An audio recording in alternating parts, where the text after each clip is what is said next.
wàá mọ̀ bá mi sọ̀rọ̀ kí n mọ̀ gbóhùn rẹ̀ ibi ọba ń gbé lọ́rọ̀ ọba ń gbé. Bá mi sọ o máa kọ́ mi ibi ọba ń gbé lọ́rọ̀ ọba ń gbé. Wàá mọ̀ bá mi sọ̀rọ̀ kí n mọ̀ gbóhùn rẹ̀ ibi ọba ń gbé lọ́rọ̀ ọba ń gbé.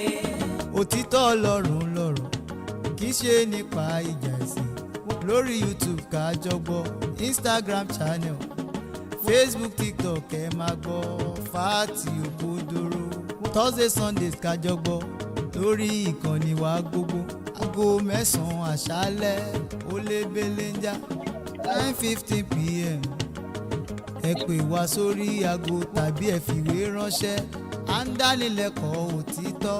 Wàá mọ̀ bá mi sọ̀rọ̀ kí n mọ̀ gbóhùn rẹ̀ ibi ọba ń gbé lọ́rọ̀ ọba ń gbé. Fáàtì Òkodoro @gmail.com.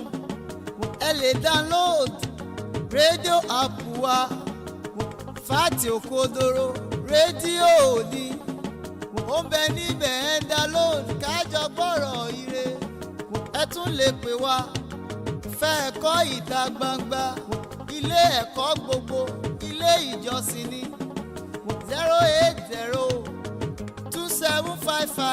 08027550001 ní nọ́mbà wa. Ẹ pè wá sórí aago. Wàá mọ̀ bá mi sọ̀rọ̀ kí n mọ̀ gbóhùn rẹ̀ ibi ọba ń gbé lọ́rọ̀ ọba ń gbé. Ìmọ̀lẹ̀ lẹ́sẹ̀ mi fìtílà lọ́nà mi kémi lè mọ tó tọ́ o láti ṣe. Wàá mọ̀ bá mi sọ̀rọ̀ kí n mọ̀ gbóhùn rẹ̀ torí ibi ọba ń gbé láṣẹ ọba ń gbé. Wàá mọ̀ bá mi sọ̀rọ̀ kí n mọ̀ gbóhùn rẹ̀ ibi ọba ń gbé lọ́rọ̀ ọba ń gbé. Ọkùnrin wa kájọ gbìmọ̀ pọ̀ obìnrin súnmọ́ bí lákọlábo jẹ́ kájọ sọ̀rọ̀ látinú Bíbélì torí ibi ọba ń gbé ṣáláṣẹ ọba ń gbé. Wàá mọ̀ bá mi sọ̀rọ̀ kí n mọ̀ gbóhùn rẹ̀ ibi ọba ń gbé lọ́rọ̀ ọba ń gbé. Fáàtì Òkodoro ṣàlàyé kó yé wa ọ̀rọ̀ Olúwa látinú Bíbélì. Wàá mọ̀ bá mi sọ̀rọ̀ kí n mọ̀ gbóhùn rẹ̀ ibi ọba ń gbé lọ́rọ̀ ọba ń gbé. Wàá mọ̀ bá mi sọ̀rọ̀ kí n mọ̀ gbóhùn rẹ̀ ibi ọba ń gbé lọ́rọ̀ ọba ń gbé.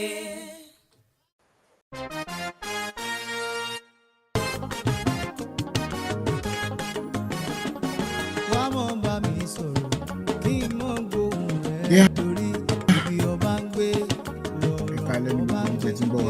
Wàá mọ̀ bá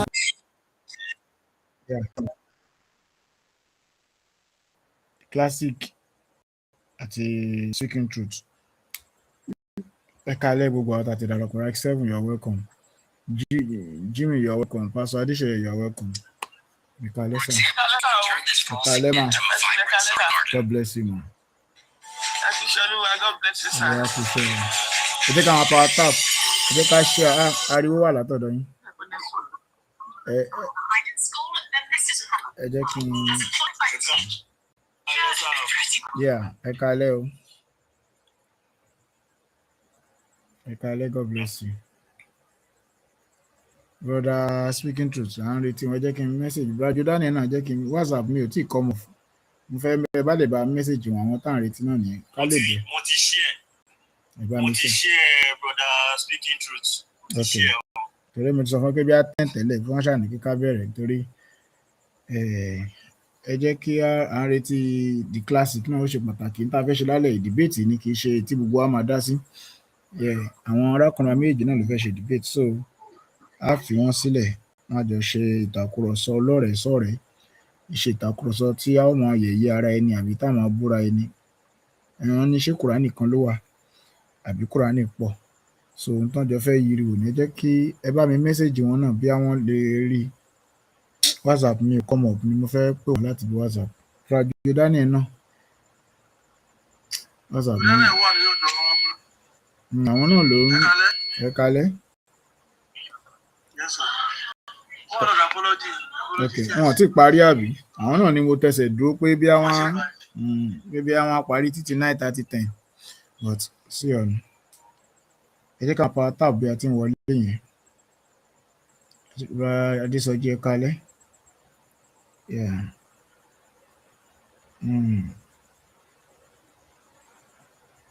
Ẹ jẹ́ ká pa tap.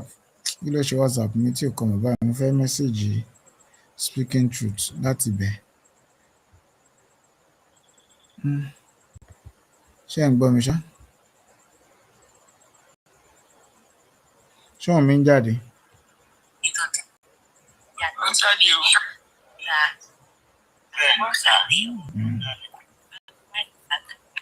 Nẹ́tíwọ̀kì Rec 7 nẹ́tíwọ̀kì ẹ̀ẹ́dẹ́gbẹ́ ń gbọ́ audio kan nísàlẹ̀. Yà àbúdá ní bàbá o. Ẹ fẹ́ ká ṣe debate wa lálẹ́. Ẹ mọ̀ pa ní láti tẹsẹ̀ dúró de àwọn ará wa tó ń ṣe program, so mo dẹ̀ ti rò pé títí 9:30 wọ́n á parí, bọ̀ mi rò pé wọ́n ti parí báyìí, kò sí problem. Ẹ bá mi mẹ́sẹ̀gì classic, ẹ bá mi mẹ́sẹ̀gì speaking truth. System mi WhatsApp mi ò tí ì come up, mo fẹ́ mẹ́sẹ̀gì wọn mi ní WhatsApp classic lọ́wọ́, torí àwọn náà là ń dúró dè. Tí ò bá ti wá á yànnàná irú Kùránì ta nítorí mo doubt pé wọ́n ó wà, mo ṣe èrèjì wíwá wọn torí nǹkan tó fẹ́ tẹsẹ̀ bọ̀ yẹn ní agbára díẹ̀, ṣùgbọ́n tó máa wá náà ní ògbọ́rùn. Roger Daniel bá mi ṣe ní kíní wọn classic yẹn lọ́wọ́ ní kẹ́ bá mi mẹ́sẹ̀gì wọn.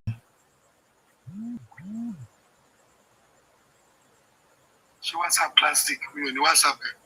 Mo fẹ́ ṣe ẹ̀ láàfin ẹ̀sìn mo rí lẹ́ẹ̀kọ́ tó wà online. Àwọn friend yìí máa gbé ẹgbẹ́. Yes.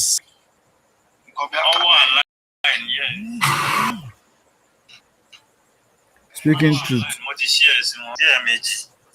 Mo ti ṣí ẹ̀sìn wọn sí. Ẹ bá mi speaking truth náà yẹ káwọn àti wọlé. Ẹ bá mi fi àyè méjì lẹ̀ fún àwọn méjèèjì, ṣe hàn pé àwọn tó fẹ́ ṣe debate gbọ́dọ̀ ráàyè.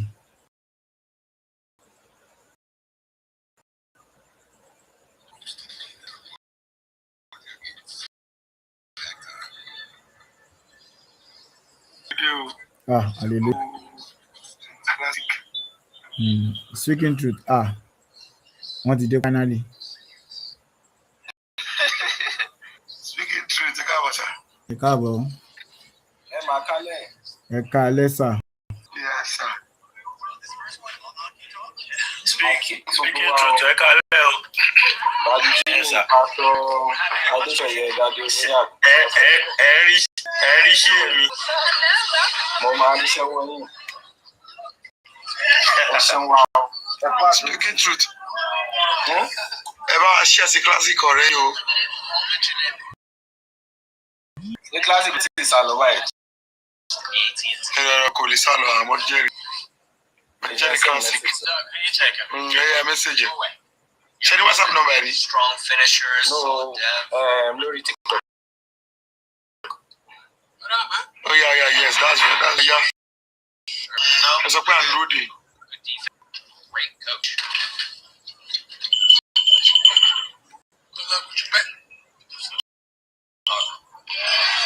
Ta ló ń wo eré? Bọ́ọ̀ni, classic ló mọ̀ ọ́ bọ̀. Àní ta ló ń wo eré? À ń gbọ́, mò ń gbọ́ àwọn fídíò kan. Èmi kọ́ speaking truth ló máa jẹ́. Mr. Akande. Come with, okay. Kò understanding tẹ̀ ń gbọ́ yẹn. Ndúlá bẹ́lẹ̀.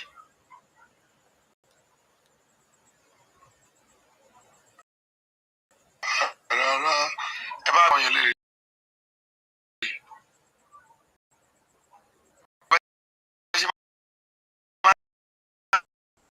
Kì í ṣe ojú yìí, títọ́kọ̀ kì í ṣe kankan fún.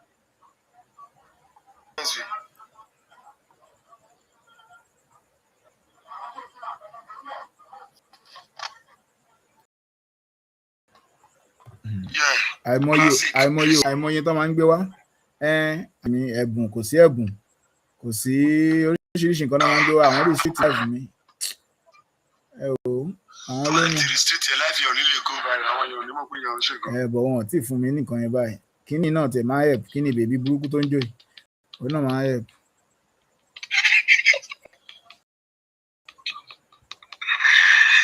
Partial tábà Èmi burúkú tó ń jò yìí.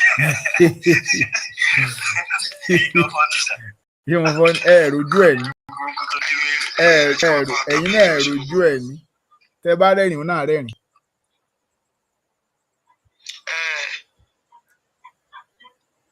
I'm speaking to the drop me. Ọ̀dà fẹ́ lọ mẹ́sẹ̀gì.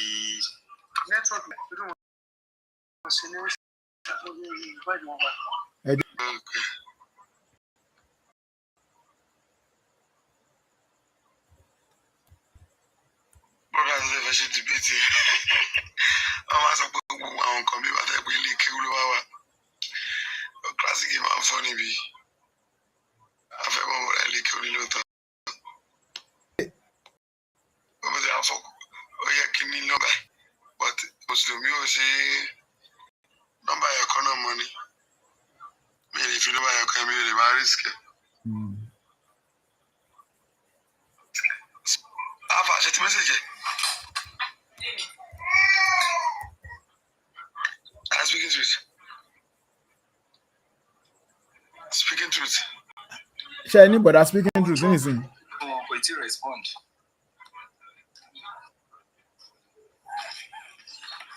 Òun náà máa rí kan ṣe live show náà ṣé kò ní. èmi wò pé ṣe ṣọ́ọ̀pẹ́ ni ẹ̀dẹ̀ máa wá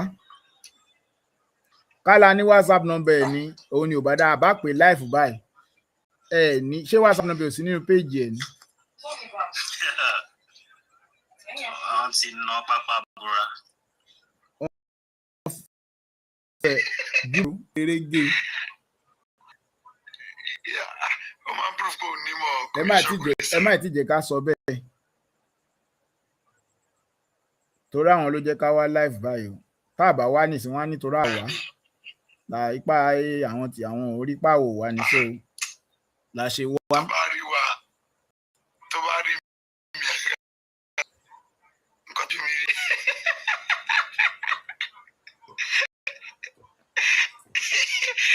Mo rú ẹ̀. Àṣùdá ni ẹ̀ gbogbo ẹnu ṣìbí àmọ́jọ́ dìbìtì. Ẹ ti mọ̀ pé bro yìí máa jábọ́ ẹ ṣe wá live.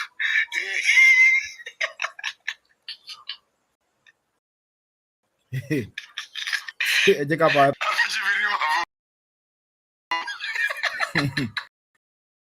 àtàlátà bàbá àlàrúbá. Ó dàbẹ́ ṣe wá live.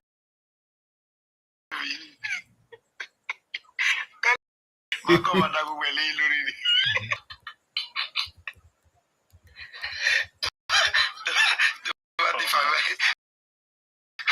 Mama ní kò 5 video. Ẹlẹ́wọ̀n bí Mùsùlùmí ṣe máa ń ṣe. Tọ́lẹ̀ àwọn tí ó mọ nǹkan kan, wọ́n wá lóògbé bóyá olóòótọ́ kan tó sọ téèyàn sọ fún ni.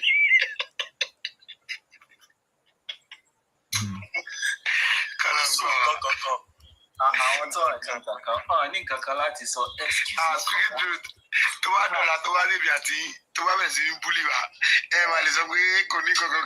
Bẹ́ẹ̀ni kò ní lọ́rọ̀ àmà ní ẹ̀yin. ẹ jẹ́ ṣe ẹ lè bá wa wo péjì ẹ̀ ṣé WhatsApp ẹ jẹ́ ká wo péjì ẹ̀ ṣó ní nọ́mbà péjì ẹ̀ ọ̀kẹ́yìn lọ mẹ́sẹ̀jì ẹ̀ ṣé mo lè lọ ṣé n bá lọ ṣé. Mo wọ DMS nsìn mo ti DM kò tí respond. ṣé ó dẹ̀ wà. Òṣogbo wà online bẹ́ẹ̀ ni kò jọ fúlẹ̀ ó wà online. láì lọ máa gba ìkílásíkò.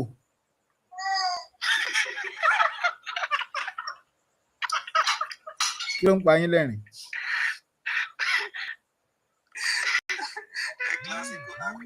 Clásico náà ọ̀rẹ́ wa ti lọ gbẹ clásico.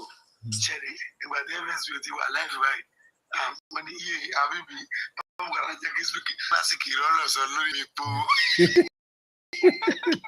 ọ̀dẹ̀ ní Yorùbá tó ẹ̀yin lẹ́ kó Kò ní yé gbádùn o. ẹ̀yin lẹ́ kó káàkiri ọ̀rọ̀ yẹn ò ní tán lẹ̀. Kò ní tẹ́lẹ̀. Ẹ̀rọ tí ọjọ́ yẹn gan lásán tẹ̀sán pé master ní ṣẹ́rọ́ tí mo ṣe twist ọ̀rọ̀ yẹn mọ́ yín lọ́wọ́. Òun ló fẹ́ máa sọ káàkiri fáì ìdí tí mo ṣe fẹ́ debate ẹ̀ lọ́wọ́ bóyá authority ló ní àbí mi ò ṣe authority.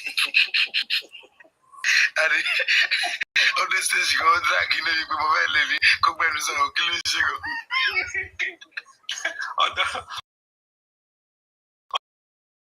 Authority ló dì gbogbo nǹkan tá a sọ gbogbo authority ló kàn pariwo mo ní tó kò sí wàhálà. Ọjọ́ kàríwó ṣe ẹni ọdún tèmi ká tó adájọ́ debate ká wà wà láì. Àlọ́ authority sá lọ. Èyí nítorí ẹ̀ ní láì kù gan. Tó bá ti dàbò lọ. Tó bá ń gbélé ìgan kò ní wá mọ́. Ẹjọ́. Ìgbésí yẹn. Bàbá jápa pátápátá. Mo rántí ní ìgbà tí wọ́n lọ sí péjì àwọn mùsùlùmí. Àjọ ń sọ̀rọ̀, ó dẹ̀ bú mi mọ́ drop. The next thing, ó sálọ ni, ẹ ti ṣe kó sálọ, ẹ ti ṣe kó ṣe. Àwọn bíbí yẹn, ọgọ́lọ̀ ń ṣàánú wọn. Ó ń bú mi, mo dẹ̀ ní mi ò wá bí láti wá búyàn, kàkà bẹ́ẹ̀ yẹn kí n drop. The next thing, ó sálọ ni, ẹ ti fúnra ẹ ti jẹ́ kó sálọ. Lọ tó bẹ̀rẹ̀ sí ní àtàkà ara wọn, àwọn bíbí yẹn, ọpọlọ wọn, Ọlọ́run nìkan ló mọ ibi tó wà. Kó wá rí pé FSP máa kọ́ wa, mi ò mọ tó FSP ni o, èmi ò mọ nǹkan kan. Ẹ máa deny mi. Àdèmàlẹ́ yìí ni pé bí ọmọ kankan mi ò mọ lẹ́ẹ̀mẹ́ta àbí kódà kankan sọ fún mi pé. lẹ́ẹ̀mẹ́ta. Adìyẹ akọ àkùkọ máa kọ àkùkọ akọ.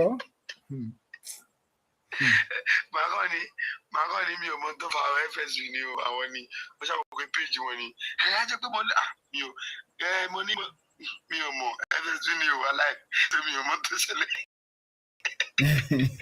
Lásìkò ní tẹ́kẹ̀ yìí sí FSB tẹ́yìn kan bá wà mí ẹ̀fẹ́ ni bàbá bí bàrà ẹgbẹ́ kí ló tẹ̀ wọ́n láì. Ṣé màá yẹn burú bẹ́ẹ̀ ni? Ṣèbí sùkí tó lè ẹ̀mí lọ́wọ́ ọjọ́ tó gbéra wọn ní authority lásán nǹkan tó fojú. Gbogbo pọ́ìntì tí sùkí tó ti fi kíkọ́ tí kò mú. Kò ní sọ̀rọ̀ kankan mọ́ o, ìfà kò ní bá wa sọ. A ní kí ni ẹ̀yin tẹ̀ ní mọ̀, àti ní kẹ́ wá lè kéwú. Wá lè kéwú, a ní kẹ́ dìde tún sá lọ. Èmi àti ìdájú kan máa sọ pé FSP ń sá lọ. Ẹ wà dínà mi lẹ́ẹ̀mẹ́ta. A máa ní kí gbogbo ojú má rí bí FSP fi ṣe gbogbo ara ẹ̀. Ìyẹn náà ń pè ní jápa. Ẹ sáré, ẹ má tún sáré, ẹ má sáré. Kálẹ̀ mọ̀ bọ̀bọ̀ yìí ni ẹ̀yin ò mọ̀ pé àná no matter what kódà kó jẹ́ àwọn abẹ́tẹ̀ẹ̀ta nìkan káwà mí kó sá sọ gbọ́dọ̀ sọ.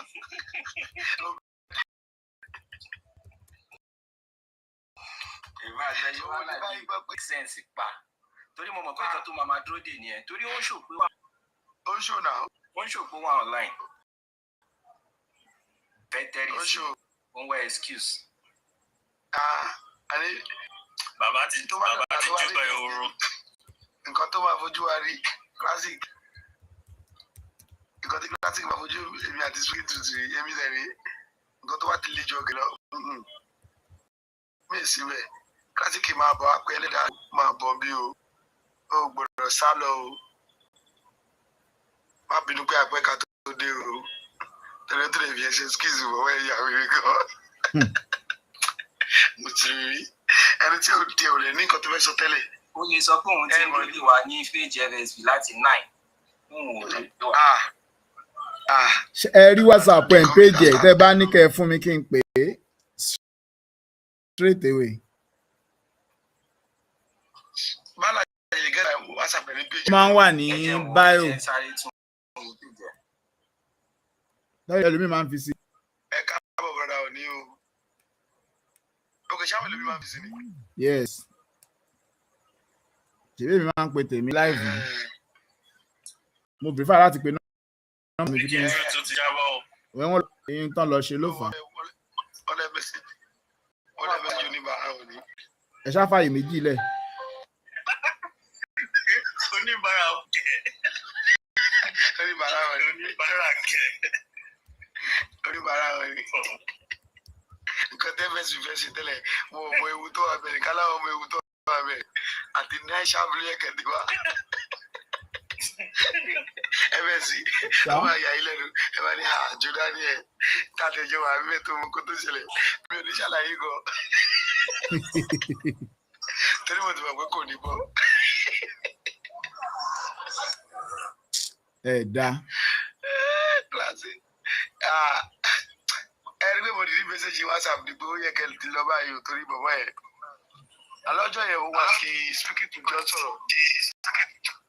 Ẹ káàbọ̀ ní òní. Wọ́n speaking to John sọ̀rọ̀. Speaking to John ní pé yes sir. Speaking to John ní pé lórí tọ́pìkì o master làwọn ó tọ̀ o nǹkan tí speaking to John sọ jù bẹ́ẹ̀ lọ. Pé lórí tọ́pìkì yìí o master ni mi o. Ó tọ́ tó wá ti sọ̀rọ̀ yẹn kọ́ máa ní ṣèbẹ́ ní master ní ṣẹ́yìn master náà lè lè dáhùn ẹ mọ̀ àwọn nǹkan tí ìdẹ̀rẹ́ tí mo ló sọ ó máa fi ojú ọ̀rọ̀ lẹ̀ ààrẹ di irú ẹ̀ mú àwọn ẹ̀kọ́ dáwọ́ ilé ìná ṣèbọn ní master làwọn ẹ̀yìn master ẹ̀ tún lè sọ eléyìí ẹ mọ̀ kí ni ẹ wá look like ó wá ẹ ti máa mọ nǹkan tó jọ sọ gan ẹni ẹ fẹ́ lẹ sọ pé speaking to make ẹnu wọ́n lẹ́ni mọ̀ pé speaking to ti sọ the fact ó dé sèjì kan ó sún èmi gan ó fẹ́ ní classic ìròyìn ò ní gan náà bàbá yẹn. Àní dáadéjọ́ èmi náà fẹ́ wò pé ṣé mi wàá ṣì sọ báyìí tí mo pè rà ní master àbí èwo wá nígbà.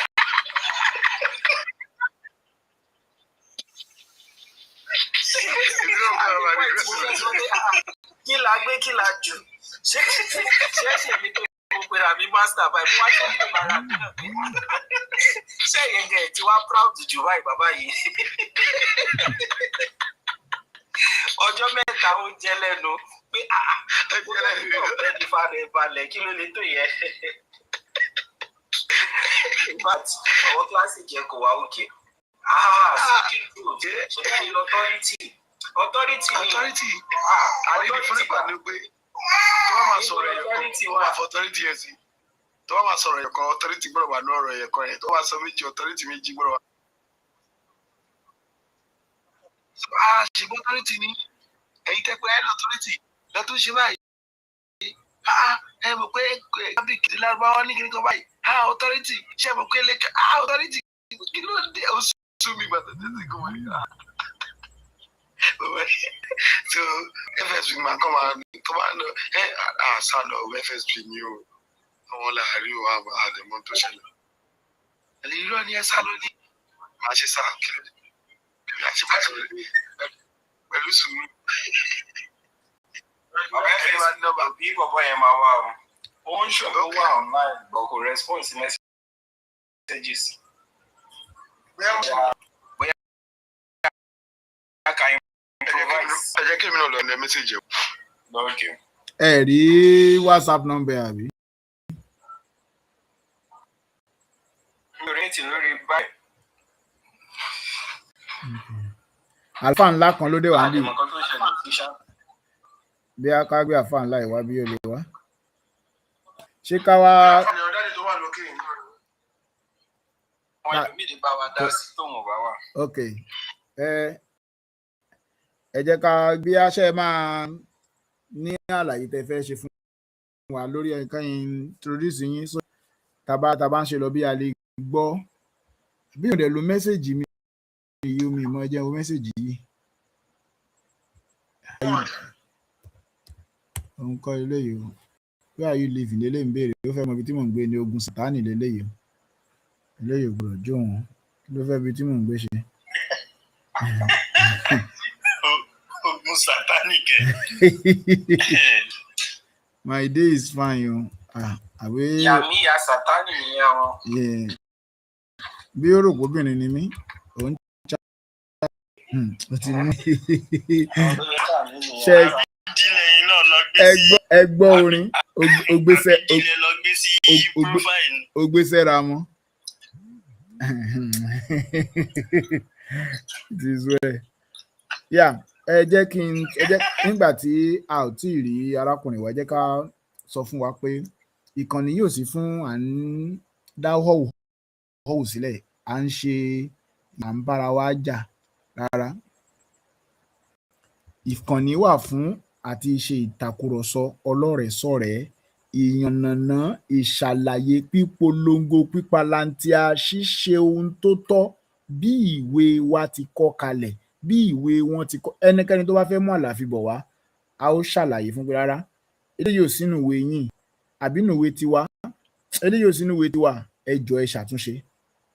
Inú wa sì dùn pé Ọlọ́run ti ń jẹ́ ká rí èso rere láti pàṣẹ bẹ́ẹ̀. A rí àwọn èèyàn tó ń kẹ́kọ̀ọ́, a rí àwọn alágídí ọlọ́kàn líle, ṣùgbọ́n síbẹ̀ náà a rí àwọn tó ń kẹ́kọ̀ọ́. Wo ìkànnì yìí là ń pè ní fáàtì òkodoro. Níhìn-ín la ti ń ṣí gbagada lórí irọ́, níbí yìí la ti ń kanjú abẹ́ǹkó. Ẹ sì mọ̀, tá a bá kanjú abẹ́ǹkó, ọwọ́ ẹni lè ṣẹ̀jẹ̀.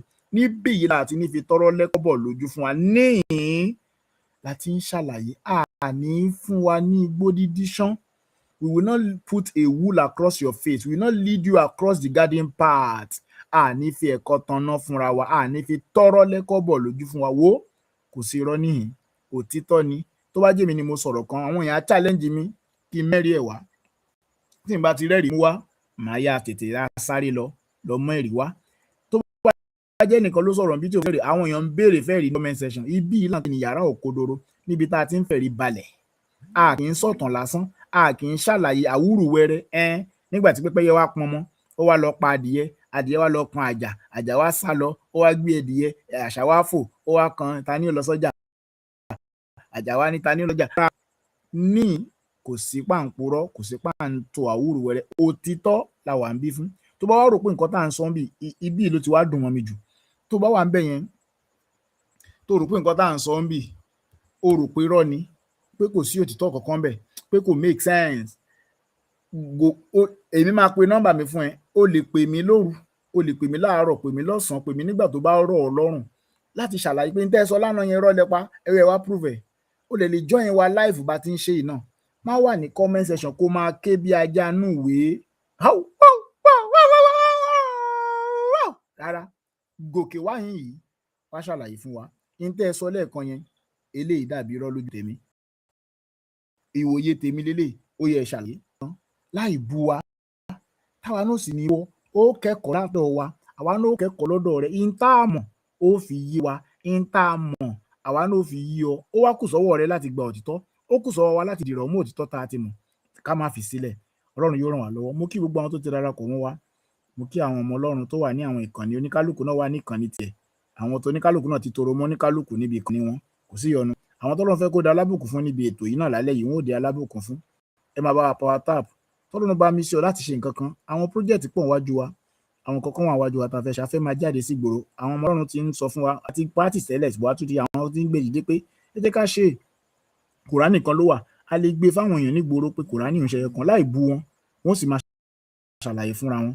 A lè jáde láti sọ fún wọn ta ní Jésù ọmọ Ọlọ́run ni, Ọlọ́run sì ni pẹ̀lú, láì bú ẹnikẹ́ni, láì sọ̀rọ̀ àlùfàǹṣá. We are doing this. Tọ́lọ́run bá mi sọ láti ṣe nǹkan kan nípa rẹ̀, you can contact us. By September ó yẹ ká jáde, by December ó yẹ ká jáde. Tá a bá rí ìrànlọ́wọ́ yẹn gbà bẹ́ẹ̀, tá a bá ti fún wa lórí ọ̀fẹ́ bẹ́ẹ̀. Now a ṣe aṣọ, a ṣe àwọn oríṣiríṣi nǹkan tá a fi ṣe àwọn nǹkan yẹn àti ọ̀pọ̀lọpọ̀ nǹkan tá a nílò.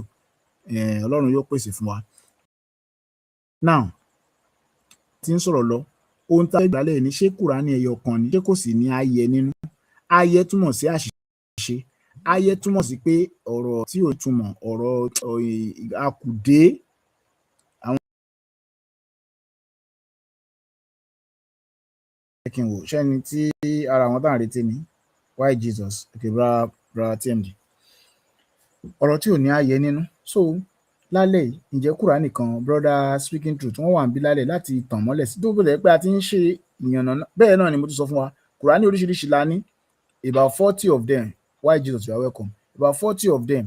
Ṣùgbọ́n lọ́wọ́ tèmi bí mo ní 4 sí 5. Tọ́lọ́run bá mí sí ọ láti ra àwọn Kùránì yìí, ó lè jẹ́ 3, ó lè jẹ́ 2, ó lè jẹ́ 4. A ní 4, 40 ní gbogbo ẹ̀ ó lè ra fún wa. Kò sí Nàìjíríà bí níbi bá ti máa rà díẹ̀díẹ̀ lọ́wọ́ ara mi, ṣùgbọ́n táyà bá fẹ́ kó wá láti Amẹ́ríkà láti ibi tó Jordan tó ti wà, owó ńlá nìyẹn. Tó tọ́lọ́run bá mi sí ọ bí olẹ́ni tó ń bọ̀ nílé, ó lè ra 2, ó lè ra ẹyọ kan, fi ránṣẹ́ sí wa. lọ́dọ́kọ́ ni kò fowó ránṣẹ́ tó bá ti fẹ́ ra ò lè kàn sí mi màá fún ẹ ní líǹkì ẹ̀ you can buy adúpẹ́ lọ́wọ́ àwọn ọmọ ọlọ́run tó ń ṣiṣẹ́ tó ràn wá lọ́wọ́ láti bá wa ra ìtara a sì ń retí sí ọ̀rọ̀ tó yẹ ká máa gbé láti fi sọ̀rọ̀ nípa Islam ní Kùránì oríṣiríṣi tó wà láì dènà pẹ̀lú a ní arákùnrin wa bíi tí wọ́n sì láwọn fẹ́ ṣe debate ìwọ àti ìrì kí lórúkọ bàbá El Clasico àbí ṣé mi ìgbà orúkọ wọn ẹ má bínú yíra pé classic àbí nǹkan kí lórúkọ wọn so tán bá dé inú wa máa tán bá dé wá náà a ó gba àwọn arákùnrin wa láàyè láti fún wa ní ìdánilẹ́kọ̀ọ́ kí ni ìwòye wọn kí ló dé tẹ́ fi sọ pé kí ni ìgbàgbọ́ yín brother Paul you are welcome kí ni ìgbàgbọ́ yín speaking truth tẹ́ fi ṣé Kùránì kan ló wà tòótọ́ àwọn Muslim á ní látàdódèdó láti ilẹ̀ èdè Amẹ́ríkà Kùránì ò yàtọ̀ ẹyọ kan ni àmì orí ò yàtọ̀ ọ̀rọ̀ ní ò yàtọ̀ lẹ́tà ní ò yàtọ̀ Kùránì kan ni Allahu Akbar ṣé bẹ́ẹ̀ lórí lótìtọ́ okay bring me your brother Jordani ṣé òtítọ́ ṣé bẹ́ẹ̀ lórí ẹjọ́ speaking truth ẹ̀gbọ́n sókè.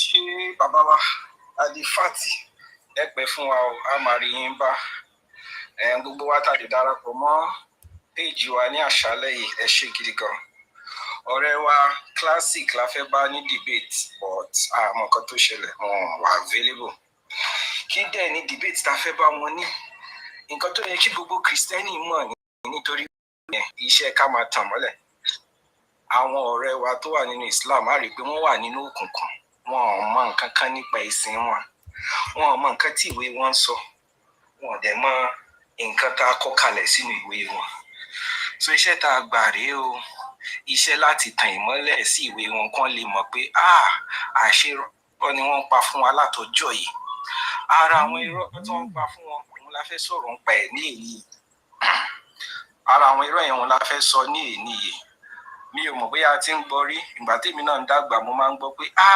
Kùránì kan ṣoṣo ló wà in fact tí gbogbo ilé bá jó tí Kùránì bá wà ń bẹ̀ iná ò ní mu tẹ́ bá sọ Kùránì sínú iná kò ní jóná àwọn ọ̀rẹ́ mi obìnrin kan tí wọ́n máa ń lọ sílé kéwú tá a bá jọ ń sọ̀rọ̀ wọ́n á ní Kùránì wọ́n sọ wá láti ọ̀run ni o tí máa béèrè pé kí ló túmọ̀ sí pé wọ́n sọ wá látọ̀run wọ́n á ní Allah náà ló sọ wá ṣé ó jù látọ̀run ni àbí kí ló ṣẹlẹ̀ gangan kí ni ìtumọ̀ bó sọ látọ̀run wọ́n á kàn máa sọ wípé ó sọ wá látọ̀run náà ni bóyá Allah jù Muhammadu wá àmọ́ bọ̀láṣálẹ̀ yìí a fẹ́ ṣe ìdánilẹ́kọ̀ọ́ fún àwa Kristẹni ká lè kọ́ àwọn mùsùlùmí ọ̀pọ̀lọpọ̀ mùsùlùmí ò mọ nǹkan yìí tẹ́ bá kó 100 Muslims jọ bóyá 5 péré ló mọ nǹkan tá a fẹ́ sọ yìí àwọn yòókù nímọ̀ kankan pa nípa nǹkan tá a fẹ́ sọ yìí tó bá jẹ́ Kristẹni tó bá wà ń bí báyìí ìrẹ́ náà máa kọ́ àwọn ẹ̀kọ́ kọ̀ọ̀kan ìgbà tá à ń sọ̀rọ̀ yìí mo wá rí wípé àwọn aṣíwájú wà ní orí tọ́pìkì irú àwọn Daddy Fat wọ́n dẹ̀ ti ṣàlàyé àwọn nǹkan kan mo mọ̀ pé a tún mẹ́nu bà bá ṣe ń bètò lọ àwọn tí ń ṣe iṣẹ́ gidigidi iṣẹ́ takuntakun lórí orí ọ̀rọ̀ yìí nǹkan tá a dẹ̀ gbà lérò ni wípé ìmọ̀ yìí yóò kárí gbogbo ayé Ọlọ́run yóò dẹ̀ lo èmi àti ẹ̀yin láti mú ìmọ̀ yìí kó kárí gbogbo ayé tí ìmọ̀ yìí bá kárí gbogbo ayé. Speaking truth. Yes, sir. I'm speaking truth. Yes, sir. Yeah, but I classic. But we have one of his Muslim brother here, which is connect to Islam. Connect, Muslim, and he's a very gentleman. So, but mo lọ page wọlé ni. Wọ́n bá àwọn ẹ̀pẹ́ brother àwọn fẹ́ ṣe debate. Bá a rí brother àwọn tó sọ pé wọ́n fẹ́ ṣe debate. But in case tẹ́ bá ń sọ̀rọ̀, àwọn náà lè fẹ́ prove pé no, what you are saying is not so. So in case that's why Kelly were prepared to machine sorrow. The one question Kelly more be as that's all. Thank you, sir. Continue. Yeah, actually Daddy Joe, connect with Islam èèyàn wa ni mo mọ̀ wọ́n dáadáa. Onímọ̀, onísùúrù dẹ̀ làwọn náà. So kàn máa jẹ́ dialogue. Gbogbo wa máa lè dá sí ọ̀rọ̀ náà. Èmi kàn máa ṣe introduction, máa ṣí ọ̀rọ̀ yẹn lójú. then gbogbo wa máa wá dá sí bàbá ṣe fẹ́ dá sí. A jẹ́ dialogue of knowledge. Nǹkan tá a bá mọ̀ wọ́n á fi yé wa, nǹkan táwa náà bá dẹ̀ mọ̀ tó bá dá wa lójú á fi yé wọn. So ìmọ̀ tá a fẹ́ fi kọ́ra wa yìí, mò ń sọ wípé tá bá kó 100 Muslims jọ, bóyá just 5 ló máa nímọ̀ yẹn, 95 wọn mọ nǹkan tí a jọ ń sọ yìí. So it's not a topic that kì í ṣe topic èébú, kì í ṣe topic ìjà, kì í ṣe topic yẹ̀yẹ́. It's a topic of ìmọ̀ ká kọ́ra wa nímọ̀. Kò ní dá kéèyàn wà nú ẹ̀sìn láti ìgbà tí wọ́n bí títí tí ó fi wọ sàárè kó dẹ̀ má mọ àwọn ìmọ̀ tá a fẹ́ kọ́ wọn yìí. Kí ni ìmọ̀ náà? Òun ni pé ǹjẹ́ Kùránì kan ló wà nílé ayé? Mo mọ̀ pé gbogbo wa ti máa gbọ́, tá bá ń lọ, tá bá ń gbọ́ wàásí, tá bá ń bá àwọn ọ̀rẹ́ wa sọ̀rọ̀, a ti máa gbọ́ wípé Kùránì kan ṣoṣo ló wà. In fact, àwọn olóyìnbó máa sọ wípé word for word, letter for letter, no variance, it has never been changed. Pé Kùránì yìí o, ẹyọ kan ṣoṣo. Náà tó bá wá fẹ́ ṣe yẹ̀yẹ́ yẹn ló jẹ́ in the topic. I'm not interested in the topic, but yẹ̀yẹ́ tí wọ́n ṣe yẹn ló fi jẹ́ kí mi wá wà interested pé could it be true? Wọ́n máa sọ wípé ẹ̀yin Kristẹni, Bíbélì yín pọ̀, ẹni Bíbélì bí 100, ẹni Bíbélì tó contradict ara wọn. Tẹ́ bá rántí ọ̀gá wa tó ń ṣe comparative, àwọn ọ̀rẹ́ Daddy Fat, ẹ máa rí pé wọ́n máa ń gbé àpótí kan, wọ́n máa ń gbé rìn pé àpótí bíi méjì, wọ́n á kó Bíbélì sínú ẹ̀. Wọ́n á sọ fún àwọn mùsùlùmí wípé rí pé ẹ̀yin mùsùlùmí ẹ ti ṣoríire, àwọn Kristẹni ẹ rí bí Bíbélì wọn ṣe pọ̀, wọ́n ní King James Rice, wọ́n ní Standard, gbogbo ẹ̀dẹ̀ takora wọn. Àmọ́ ẹ̀yin mùsùlùmí ẹ kú oríire, Kùránì kan péré lẹ́ni o. Gbogbo wọn dẹ̀ máa pariwo Allahu Akbar. Wọ́n wá wò pé ṣé lótìtọ́ ni? Wọ́n á yọ Kùránì kan jáde, wọ́n á nà sókè, gbogbo mùsùlùmí dẹ̀ máa pariwo Allahu Akbar. Àti bàbá àti ìyá, ọmọdé àtàgbàlagbà. Wọ́n á máa wò wípé could this be true? Just one text of the Quran. Ká òun náà ni. Tó bá lọ sí Canada, òun náà ni. Tó bá lọ sí Japan, òun náà ni. Ṣé lótìtọ́ ni wípé Kùránì kan ló wà? Nǹkan tá a fẹ́ gbé yẹ̀wò nìyẹn. Nígbà tá a bẹ̀rẹ̀ research, tá a bẹ̀rẹ̀ sí máa ka àwọn ìwé, a wá rí pé bàbá ńlá lámbà, irọ́ tó pọ̀ jù láyé yìí àti ọ̀run nìyẹn. Kí Mùsùlùmí jáde kó sọ wípé Kùránì kan ṣoṣo ló wà. That is a big lie. It is a big lie. Nítorí wípé from the research that we have done, ìtẹ́ mi mọ̀ o, mo pé Daddy Fat wọ́n á lè sọ̀rọ̀ sí ìtì mo mọ̀ yìí. Bí mo ṣe dúró yìí, mo lè defend 20 different Qurans. Ní ìdúró tí mo wà yìí, bá ṣe ń sọ̀rọ̀ yìí, mo lè sọ nípa 20 different Quran, different texts of the Quran. Àwọn onímọ̀ tó mọ̀ jù mí lọ wọ́n ti sọ pé 30. Àwọn kan tó mọ̀ jù mí lọ sọ pé kọjá 30. Mi ò tí ṣe research débẹ̀ yẹn. Ibi tí research mi pín sí ni just 20 different texts of the Qurans. Now, ṣé tún mọ̀ nǹkan tó wà interesting? Àwọn 20 different Qurans sí wọ́n ń ṣe nǹkan kan náà. They are not identical. Tẹ́ bá kó wọn jọ, tẹ́ tò wọ́n kalẹ̀, tẹ́ ṣí nǹkan tó wà nínú ẹ̀. Nǹkan tó wà ní A yàtọ̀ sí nǹkan tó wà ní B. Nǹkan tó wà ní B yàtọ̀ sí nǹkan tó wà ní C. Nǹkan tó wà ní C yàtọ̀ sí nǹkan tó wà ní D. So, ìgbà tí mo rí wípé 20 different Qurans ló wà, a wá try láti find out. Èwo wá ní Quran tí wọ́n sọ pé òun ni Quran ẹyọ kan ṣoṣo tí àwọn Mùsùlùmí ní. Irú àwọn bàbá wa Akadib tí wọ́n sọ wípé ẹ̀yin Mùsùlùmí o, ẹ ti ṣoríire o, Quran kan ṣoṣo lẹ ní o. Tó máa wá yọ Quran kan jáde, wọ́n á wá nà sókè. Àwọn èèyàn máa wá pariwo Allahu Akbar. Ìgbà tá a ṣe research, a wá rí wípé àṣé ẹyọ kan lára àwọn 20 tí mo mọ̀ ni wọ́n yọ jáde yẹn. So most likely torí mi ò rí nǹkan tí wọ́n kọ sí Quran tí wọ́n yọ jáde tí wọ́n nà sókè. Quran tí wọ́n nà sókè yẹn is the Hafs recitation of the Quran. Quran tí Hafs kọ kalẹ̀ tó gbà láti ọ̀dọ̀ Nafi, òun ni Quran tí àwọn ń pè ní Quran ẹyọ kan. Ṣé àwa sọ wípé irú àwọn bàbá yìí wọn nímọ̀ ni àbí wọ́n mọ̀ọ́mọ̀ parọ́ fún àwọn mùsùlùmí? Torí báwo ni ẹ ṣe máa kọ́ àwọn èèyàn lẹ́kọ̀ọ́ tẹ́ẹ̀dẹ̀ ní kọ́ wọn lẹ́kọ̀ọ́ tó wà correct, tẹ́ẹ̀ ní kọ́ wọn lẹ́kọ̀ọ́ tí ẹ̀ ń kọ́ wọn nírọ́.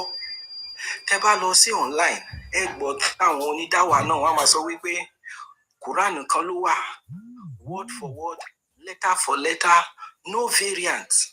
Ìgbà tá a gbé yẹ̀wò a rí wípé variant pọ̀ nínú 20 tèmi mọ̀. Nǹkan tó wà nínú A yàtọ̀ sí nǹkan tó wà nínú B. Nǹkan tó wà nínú B kì í ṣe nǹkan tó wà nínú C. There are differences amongst these Qurans. So the big question is, kí ló dé tí àwọn olùkọ́ Mùsùlùmí ṣe ń kọ́ wọn ní ẹ̀kọ́ tí ò correct? Why are they teaching them wrong things? Nǹkan tí Muhammad ò kọ́ wọn, nǹkan tí àwọn text wọn ò kọ́ wọn. Àwa rí wípé ọ̀pọ̀lọpọ̀ àwọn onídáwà yìí wọn ò nífẹ̀ẹ́ Muhammadu. Ọ̀pọ̀lọpọ̀ àwọn onídáwà yìí wọn ò nífẹ̀ẹ́ Islam. Wọ́n kàn ń pèpè sí nǹkan tó wù wọ́n ni. Now ẹ jẹ́ á tẹ̀síwájú. Kí ni dé tí mo ṣe sọ pé wọn ò nífẹ̀ẹ́ Muhammadu? Ìgbà tí Prophet Muhammadu máa gba Quran, Muhammadu sọ pẹ̀lú ẹnu rẹ̀ wípé Quran tóun gbà yìí o, oríṣiríṣi ọ̀nà 7 lòun fi gba Quran yìí. Ẹ máa bá mi dé torí mo fẹ́ sáré round off nsìn ká lè ní dialogue. Prophet Muhammadu fúnra rẹ̀ ó sọ wípé nígbà tóun gba Quran yìí o, òun gbà ní oríṣiríṣi ọ̀nà 7 èyí tí àwọn onímọ̀ tún sí àrùf. Now tí Ànábì Muhammadu nínú ọgbọ́n àti nínú ìmọ̀ tọ́lọ́run fún tó bẹ Allah pé kó fóun ní ọ̀nà 7 táwọn mùsùlùmí lè fi ka Quran kó lè rọ̀ wọ́n lọ́rùn. Ẹ rí wípé ẹni tó bá fẹ́ràn Muhammadu, ẹni tó bá fẹ́ràn Allah, ẹni tó bá fẹ́ràn Islam, á kọ́kọ́ béèrè wípé ọ̀nà 7 ìtó jẹ́ àrùf tí a fi Quran rán Prophet Muhammadu ìbò ló wà. Kò sí mùsùlùmí tó ń bẹ lé ayé yìí tó lè dáhùn ìbéèrè yẹn. Nítorí wípé gbogbo mùsùlùmí ò mọ̀.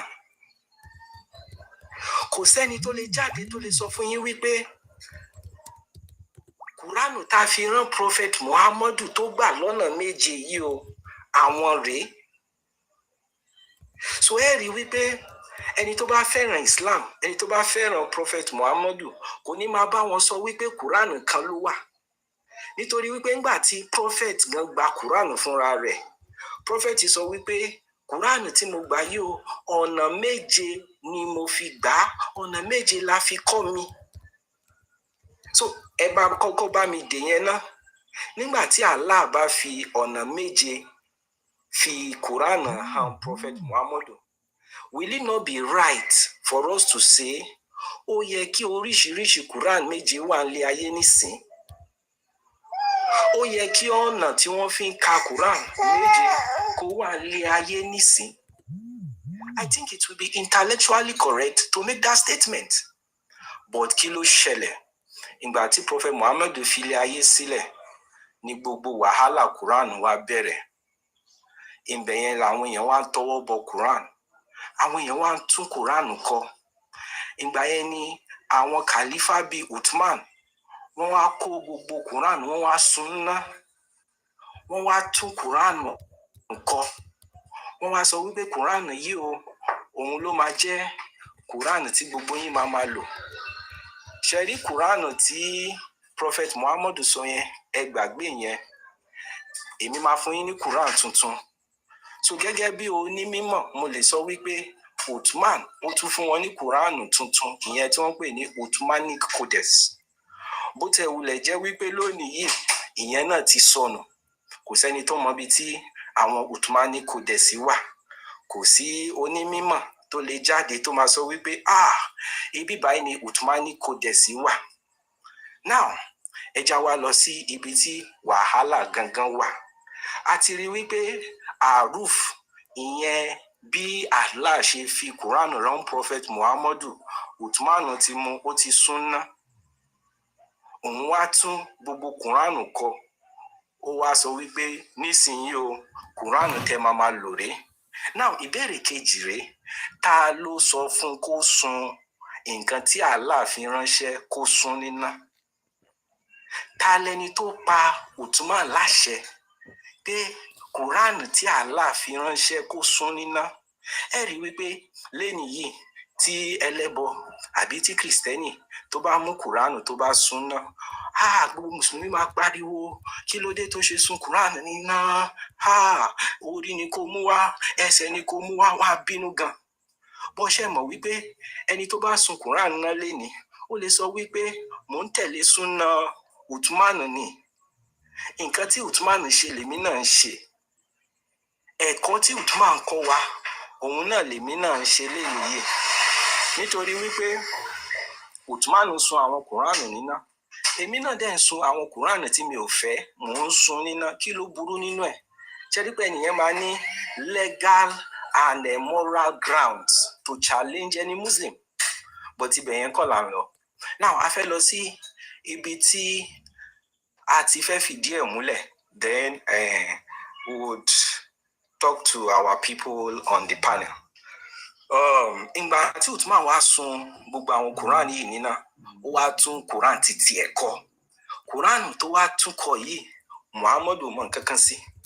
Àwọn sàábé tí Muhammadu sọ wípé kí wọ́n gba Quran lọ́wọ́ wọn, àwọn sàábé tí Muhammadu sọ wípé tẹ́nikẹ́ni bá fẹ́ mọ̀ nípa Quran, ó yá lọ gbà lọ́wọ́ àwọn pípù yìí, Uthman ò pè wọ́n.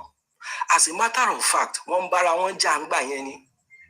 Tí àwọn tí Muhammadu sọ wípé ẹ gba Quran lọ́wọ́ wọn, tí wọ́n sọ pé ẹ tọ́jú Quran yín o, ẹ má fi Quran yín lẹ̀ o, Quran tí Uthman fẹ́ kọ yẹn o, Quran rádaràdá ni o, ẹ má fi títí yín lẹ̀ o, ìtawà ní lọ́wọ́ òun ni ti Muhammadu. Ṣẹ́rí tí Uthman fẹ́ kọ yẹn kò bá ìlànà Muhammadu lọ.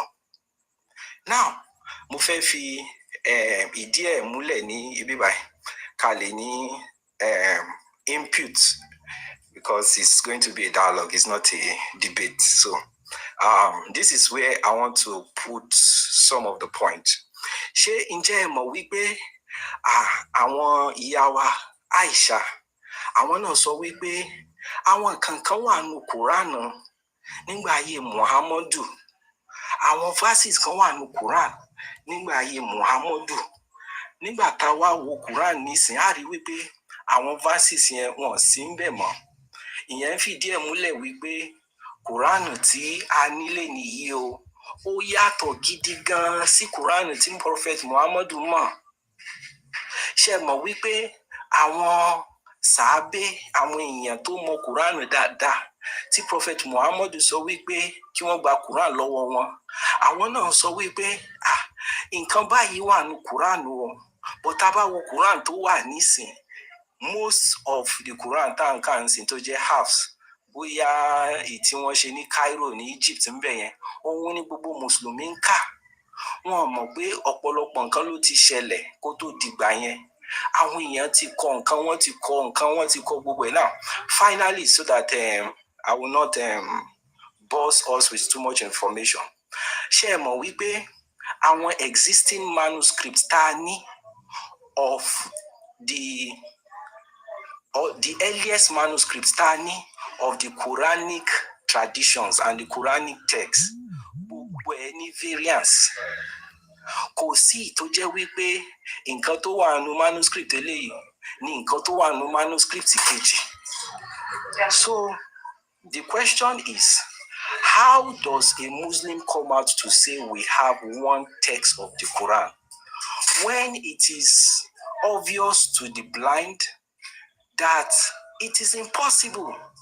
You cannot have one text of the Quran when you have different qira'at, And when you cannot even present what the Arufs are today. So any intellectually honest Muslim, and I know the new generation of Muslims are coming up with a new position, which we are encouraging them to follow suit. Good intellectual Muslims are coming out to say, Sherry, gbogbo story pé Quran kan ló wà yẹn, lamba ni. In fact, àwọn Yasakari, wọ́n ti sọ wípé there are holes in those narratives. Ẹ̀rí àwọn Yasakari yẹn, àwọn yẹn wọ́n mọ ṣégè nínú Islamic literatures. So àwọn ọ̀gá bẹ́ẹ̀ yẹn wọ́n ti ń jáde, àwọn Ṣàbí Ali, wọ́n ti ń jáde, wọ́n ti ń sọ wípé it is no longer defendable to say that there is only one text of the Quran. But unfortunately, àwọn tó wà nílẹ̀ Yorùbá tó jẹ́ pé ilé kéwú nìkan ni wọ́n ń lọ, wọn kì í ka external sources, wọ́n ń ṣe research. Ó ń dùn mí gan pé àwa ọmọ Yorùbá tó yẹ ká máa ṣe research, ká máa kàwé. Mo ń chaati ní group olórí platform wa kan pẹ̀lú àwọn Muslim, mo sọ wọn pé text Quran o kì í ṣe ẹyọkan. Wọ́n bá mi argue pé ẹyọkan ni. Mo ní in this 21st century, báwo la ṣe wá fẹ́ gba àwọn Mùsùlùmí là?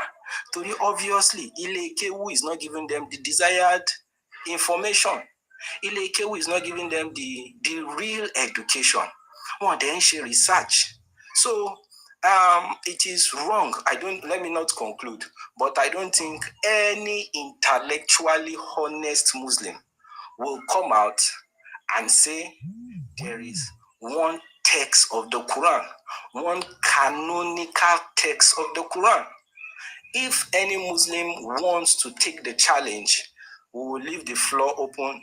The panelists are here, Daddy Fat is here, everybody is here. We can have the dialogue.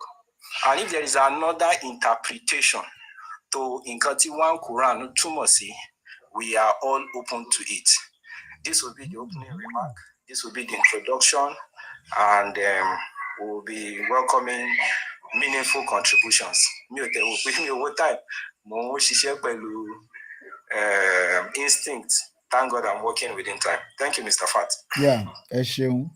Ó dà pa ti ní àwọn Muslim, mo rí pé ọ̀rọ̀ tá a mú wá yẹn ó dà pé ó kan àwọn èèyàn mi dáadáa, torí mo rí pé àti sábà rí wọn bọ̀. Àwọn tí mo rí, àwọn ọ̀jọ̀gbọ́n, àwọn onímímọ̀, àwọn tó dẹ̀ farabalẹ̀ dáadáa làwọn tí mo rí lókè. Inú mi dùn láti rí wọn, kì í ṣe àwọn elépè.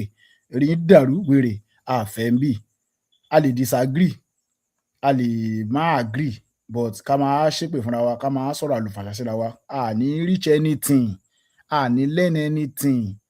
We can disagree, it can be emotional, it can be hot, it can be tough, but that doesn't mean pé ká ní wèrè lọ́mọ yẹn. Lórí burúkú ni. No, Christian ò yẹ kó ṣe bẹ́ẹ̀, Muslim ò yẹ kó ṣe bẹ́ẹ̀, oníṣẹ̀ṣe ò yẹ kó ṣe bẹ́ẹ̀. We can dialogue, we can debate, we can discuss. Torí Ọlọ́run kan náà ló dá gbogbo wa. Ọlọ́run yẹn làwa ń sọ̀rọ̀ ẹ̀, ká wá ń ṣépè fúnra wa. Rárá, kò yẹ kó rí bẹ́ẹ̀. So inú mi dùn pé mo rí àwọn fellow Muslim brothers níbí. Náà mi mọ̀ bóyá connect with Islam ló fẹ́. Nítorí ẹni tó yẹ kó take debate yẹn, debate ló yẹ kó jẹ́, but now it's not more debate, we are dialoguing.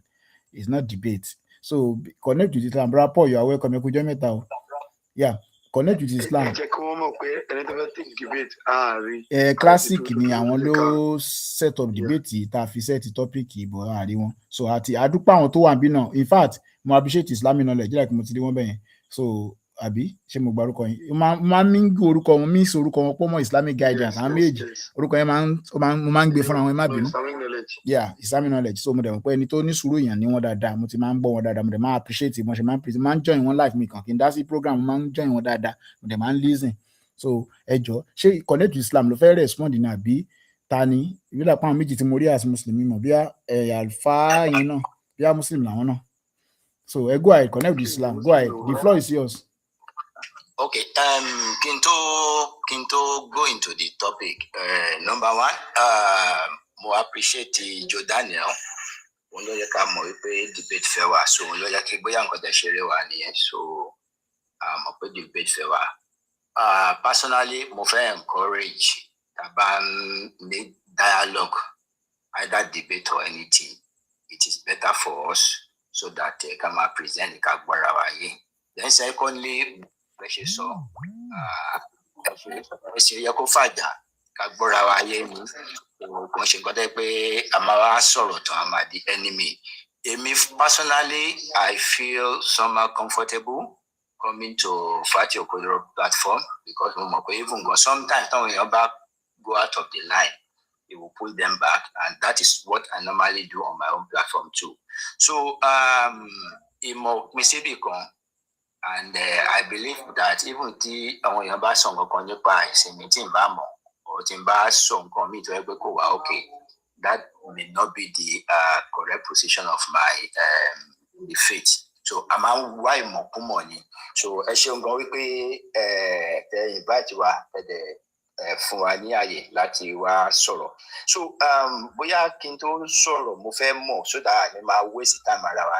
Ṣé ẹ fẹ́ allocate time ni àbí ẹ fẹ́ kó jẹ́ kí dialogue? Mo rí pé brother wa tó sọ̀rọ̀ speaking the truth, wọ́n ti lo almost like 20 minutes wọ́n sì ṣe presentation tí wọ́n. Ṣé ẹ fẹ́ ká ṣe presentation yẹn ni káwa náà ṣe presentation ni for how long and whatever? And lastly, personally, èmi ò kí ń pẹ́ títí di alẹ́ báyìí. Ó yé mi, nífà mo wà shock láti rí yín.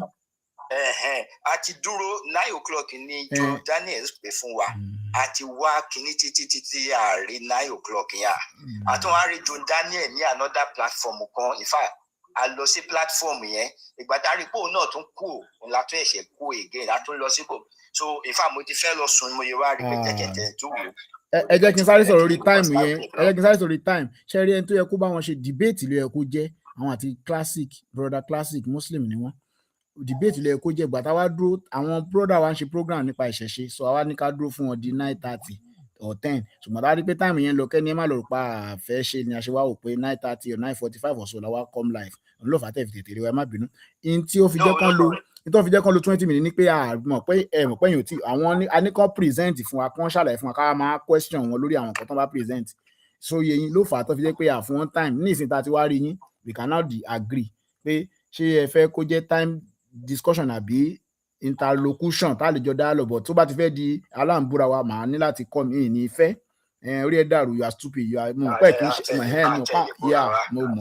mo mọ̀ yín náà but I know you but mo kàn ń sọ in case of anybody tó bá jẹ́ Christian kó máa ẹni tó ń sọ̀rọ̀ yẹn jábọ́ no we don't need to jábọ́ afẹ́kẹ́kọ̀ọ́ lọ́dọ̀ wọn ni jábọ́ wò kò pé wa lọ síbi kankan ẹ lé wọn dànù he is stupid we are not he is not stupid ẹni tó lọ ń dání bó ṣe yé ló ṣe ń sọ ní tiẹ̀ yẹn bó ṣe yá wà làwọn náà ṣe ń sọ ẹ jẹ́ ká gbọ́ wọn náà so I will not agree with that either from Christian or from Muslim so go ahead ṣé mi mọ bẹ́ẹ̀ ṣe jọ fẹ́ sọ brother speaking truth kí ni agreement ṣé kán. msp nǹkan tí mo fi gbà lè ṣe ni pé ká fi flọ́lẹ̀ fún Muslim brothers wa.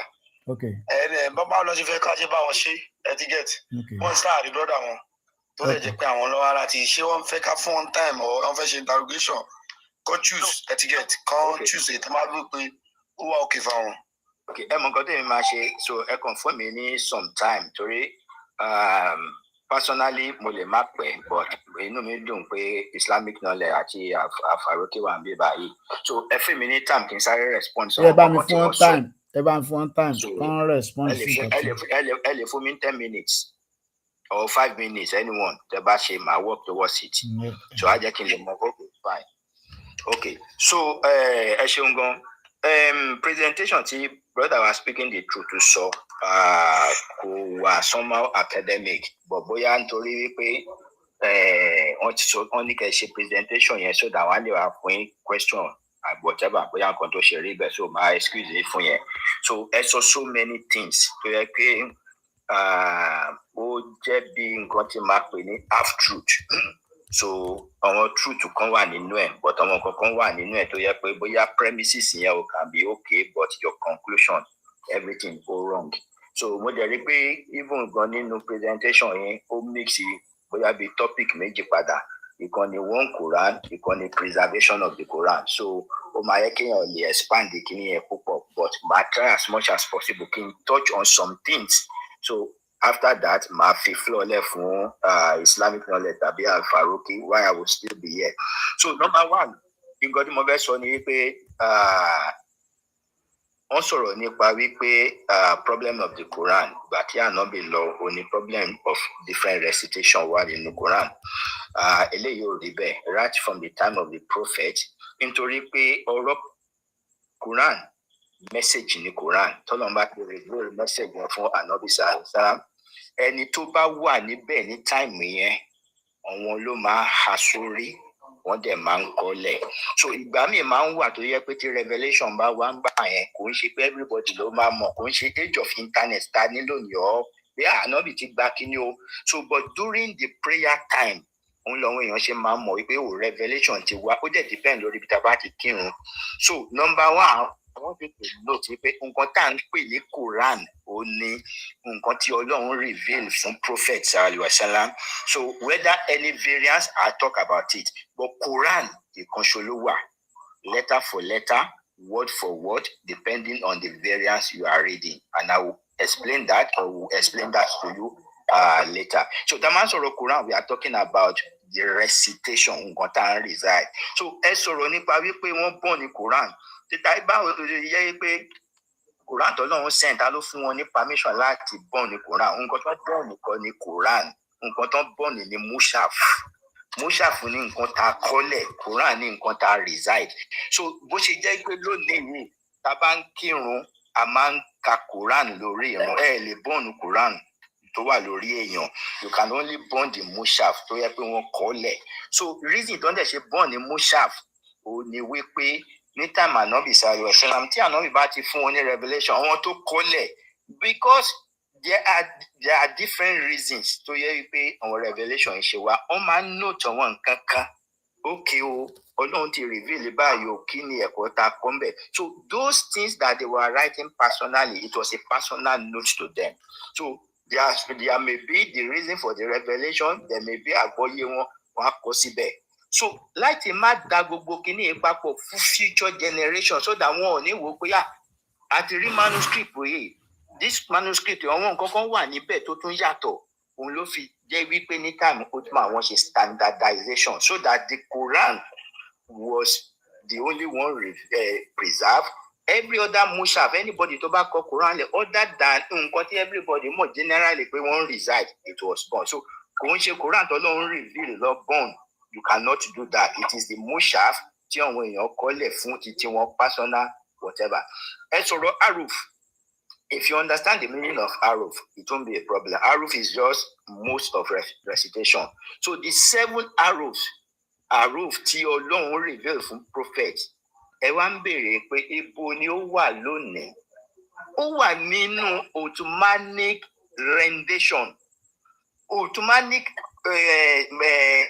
rendition tẹ̀rí ẹ̀ manuscript wọ́n preserve every aruf is in it every Quran tẹ bá lè mọ the difference between the aruf and the Quran it will simplify all these things so any Quran you are reading for example tẹ bá gbé hafs you cannot say hafs is the complete Quran hafs is part of the Quran because the 7 aruf tọ́lọ́run reside ìkọ̀ọ̀kan nínú ẹ̀ ó ní àwọn kìràtì mú as a combination wọ́n dẹ̀ tẹ̀lé ọ̀rọ̀ Ànábì ní wípé any of these aruf that you are able to recite it is enough for you full recitation but when you are dealing with Islamic jurisprudence you have to bring everything together that is the whole Quran àmì ọmọ bóyá kí n ṣe continue ọ̀tọ̀rẹ́ time tẹ̀ fi sílẹ̀ ọtí lọ.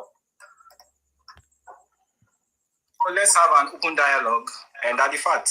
Yeah. Let's quickly have an open dialogue. Go ahead.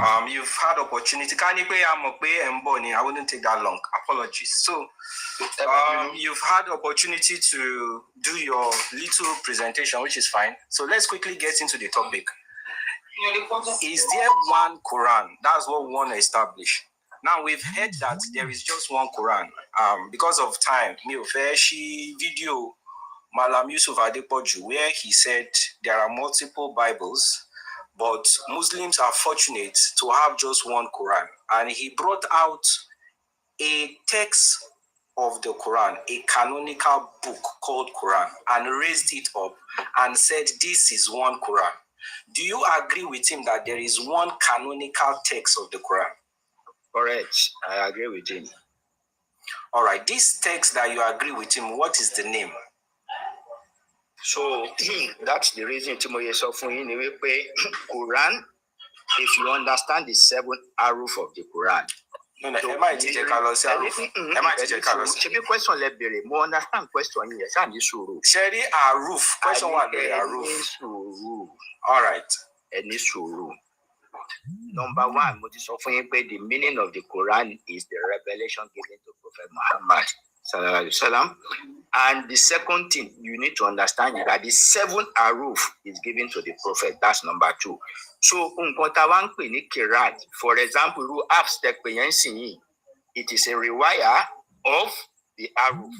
Ìtumọ̀ ẹ̀ ni wípé nínú 7 mode of revelation yìí, you are allowed to take one of it. Mr. Connect, Mr. Connect, Mr. Connect. Just 30 seconds. You are not responding to my question. That's why I'm interjecting. Sherry, there are problems with Aruf. We will deal with it. There are problems with Kirat. We will deal with it. I have all those issues. I have them. I will present the problems that we have with Aruf. I'll present them to you. I have problems with Kirat. I'll present them to you.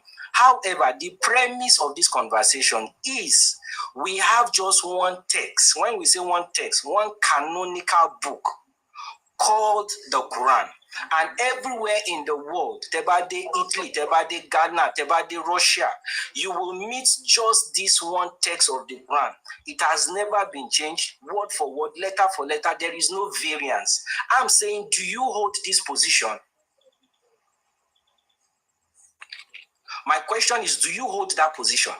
The reason for this something is for us to be educated. Nítorí pé kò ń ṣe wípé èmi mo fẹ́ win àbí mo fẹ́ ní upper hand. It is your right to query us about what we meant. It is for us to explain. But in an attempt for us to explain so that clearly clarifying, if you are holding my hand and no, we are not going to get to anywhere. I am telling you that there is one Quran in the world, word for word, letter for letter. But beautiful explanation. That is, I have said that before. Thank you, sir. You said there is just one Quran, one canonical text of the Quran, word for word, letter for letter, everywhere in the world, anywhere you go to, it is this one Quran that you will meet. That's what you are saying. Now I'm asking clarifying questions about this one Quran. I'm saying, what is the name of this one Quran? Tí bá fẹ́ lọ sọ́jà, tí bá fẹ́ ra this one Quran tẹ́ sọ yìí tó jẹ́ pé òun ni gbogbo ayé ń lò, tí ó jẹ́ wípé kò sí ìmí except this one Quran, no variant, no other Quran, only this one. Mo ní kí lorúkọ ẹ̀? Orúkọ ẹ̀ ni Quran. So this Quran you are talking about, is it different from Hafs recitation of the Quran? That is what I'm trying to explain. So the Kafu Koko Pameji. No, down. Quran te sọ pé ni Quran ti bá lọ sọ́jà. So let me make it clear. The problem is we want to educate the people. We have lots of people that think that when you say you have one Quran, you are saying that there is one text of the Quran. Okay. Maybe we should bring out a Quran. Okay. We should bring out just one Quran and show our people and ask, this Quran that I am holding, is it the one Quran? As their orientation and their belief is that one Quran, there is just one canonical text, one book called the Quran. Ni gbogbo ayé kò sí Quran on me. So that's what we want to establish first before we go into the problems. I don't know if you understand why we called for this debate. Number one, there is no problem. You understand me? One Quran lower. There are various recitations.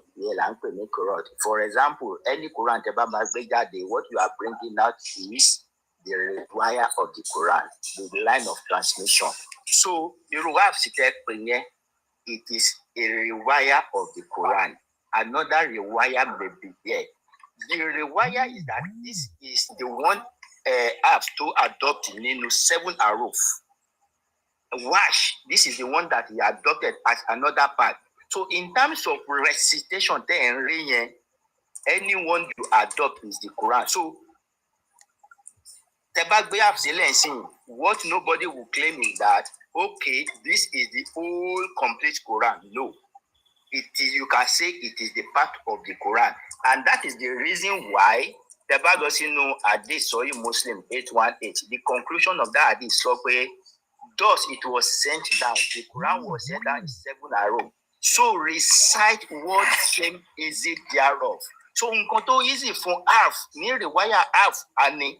Nǹkan tó easy fún wash ani. Ètò tó rí kò lóun gbogbo wọn ló wà bẹ́ẹ̀ yẹn. So everything tí gbogbo was standard nǹkan tẹ̀ sọ sí one single text and everything, the whole combination is what we call the Quran, and there's one Quran. So Islamic knowledge, like you want to say something. Let's do it. He will say something. Let's do a practice. Daddy Fat, are you there? Sure. Because we want to educate the people. Basically, what we want to do is get our Yoruba Muslims. See, this conversation is not, just like you said, we are not insulting anybody. We don't want to cause bad feelings. But we want to have an intellectual conversation. What my Muslim friends call one Quran, because they tell me that they have just one Quran. Their explanation for one Quran is that we have only one book, one text called the Quran. And this one book, one text, is what is read everywhere in the world. This is the understanding of an average Muslim. So therefore, I am asking, is that understanding correct? That the fact, Ejo, if you can open your camera, let's show them one Quran. Okay, and then ask the further question.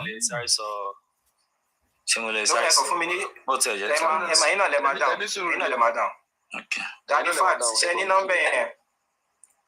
It's just, I don't know why we don't want to educate our people on this subject matter. There is. Yes, sir. Oh yeah, display. Come so that you can move.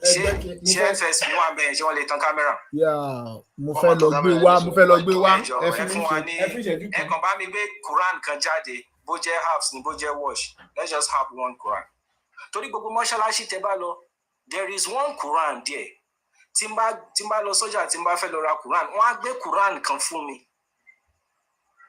So we want to know, ṣé Quran tí wọ́n gbé fún mi yìí, ṣé òun nìkan ni Quran tó wà nílé ayé?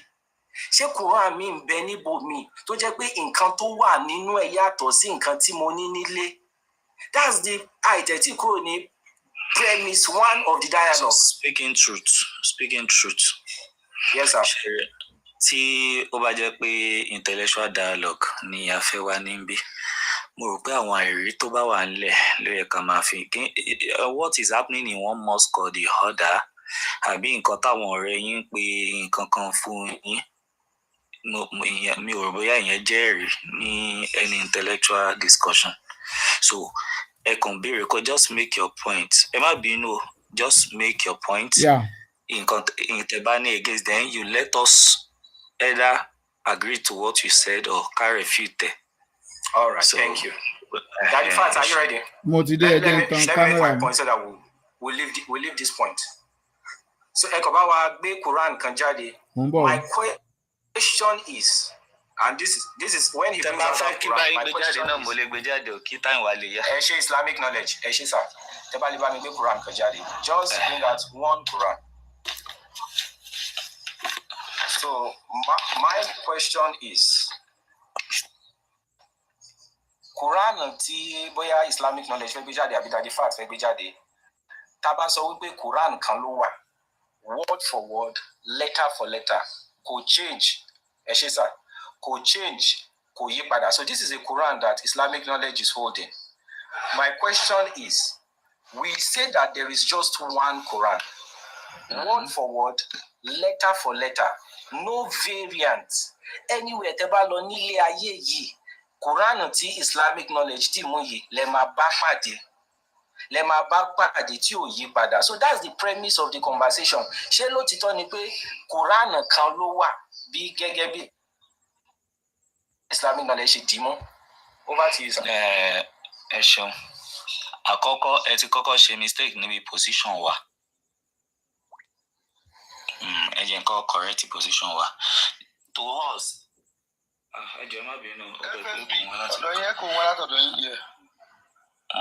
Lord Owa, there is difference between Quran and text. And kìdẹ́ńṣe lọ́dọ̀ àwa Mùsùlùmí nìkan gan anywhere ni. Ìyàtọ̀ wà nínú text of something and what that thing is. Ṣẹ̀rí Quran ilé tí mo dì mú yìí. Text Quran ló wà lọ́wọ́ mi. This is a text.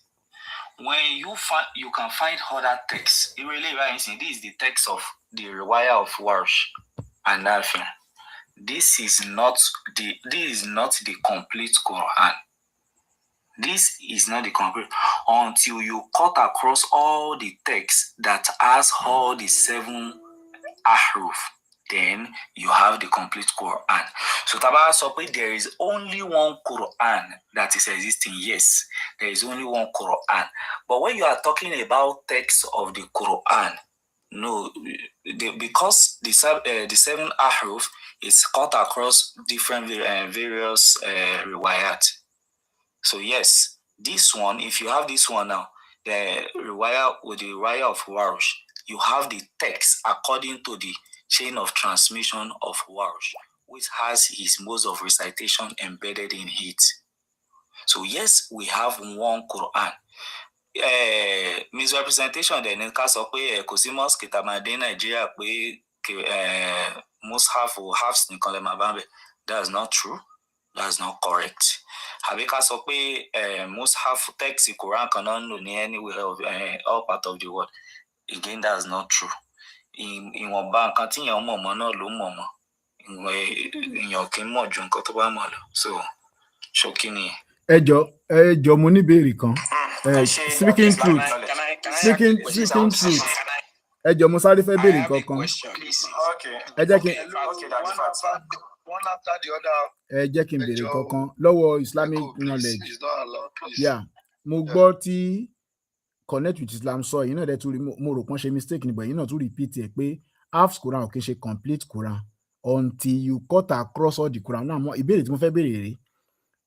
Mo fẹ́ wò pé ṣé àwọn Quran kan tó wà yẹn ṣé text wọn ò yàtọ̀ ni, ṣé kò ní text nínú ni? Ẹni Quran kan ló wà ṣùgbọ́n different text. I don't understand. Quran yẹn ṣé òun ò ní text ni? Tẹ́ pẹ̀lẹ́ ẹyọkan yẹn.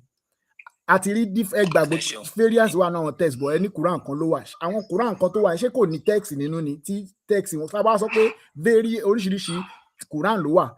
Mi really mo bóyá get the question mi. Mo get yín bàjẹ́. Taba bere question here, èmi máa ní clarifying question. But when you are talking about Quran, are you talking about Mushaf, tí mo fi hàn yẹn, or you are talking about the Quran? Kí ni Yorùbá Mushaf? Kí ni Yorùbá ẹ̀? Manuscript ló ń jẹ́ bẹ́ẹ̀. Ìwé ló ń jẹ́ Mushaf, ìwé. Ìwé àbí? Ẹ ṣe bí ìwé náà ni nǹkan tá a fi ń tẹ́ mú dání. Ṣé kìí ṣe ìwé ni mo mú dání? Ìtẹ́ mú dání yẹn náà ìwé ni náà. Ìwé ni. Yeah, ẹ dẹ̀ tí wá ní ṣe mo ní ìwé. So ẹ go ahead. Mo ní màá béèrè lọ́wọ́ yín pé ṣé ẹ ń sọ̀rọ̀ nípa nǹkan tó ń kọ sínú ìwé ni àbí nǹkan tó ń review fáànà, torí pé nǹkan tó ń review fáànà bí gangan ló ń jẹ́ Quran. Ó yàtọ̀ sí tó kọ sínú ìwé. Ẹ jẹ́ explain. Go ahead. Ṣẹ̀rí ìgbà tá Ànábì wà láyé, he recited the Quran to different people differently. Ó dẹ̀ sọ fún oníkálukú pé nǹkan tí mo recite fún ẹ ó tó ẹ.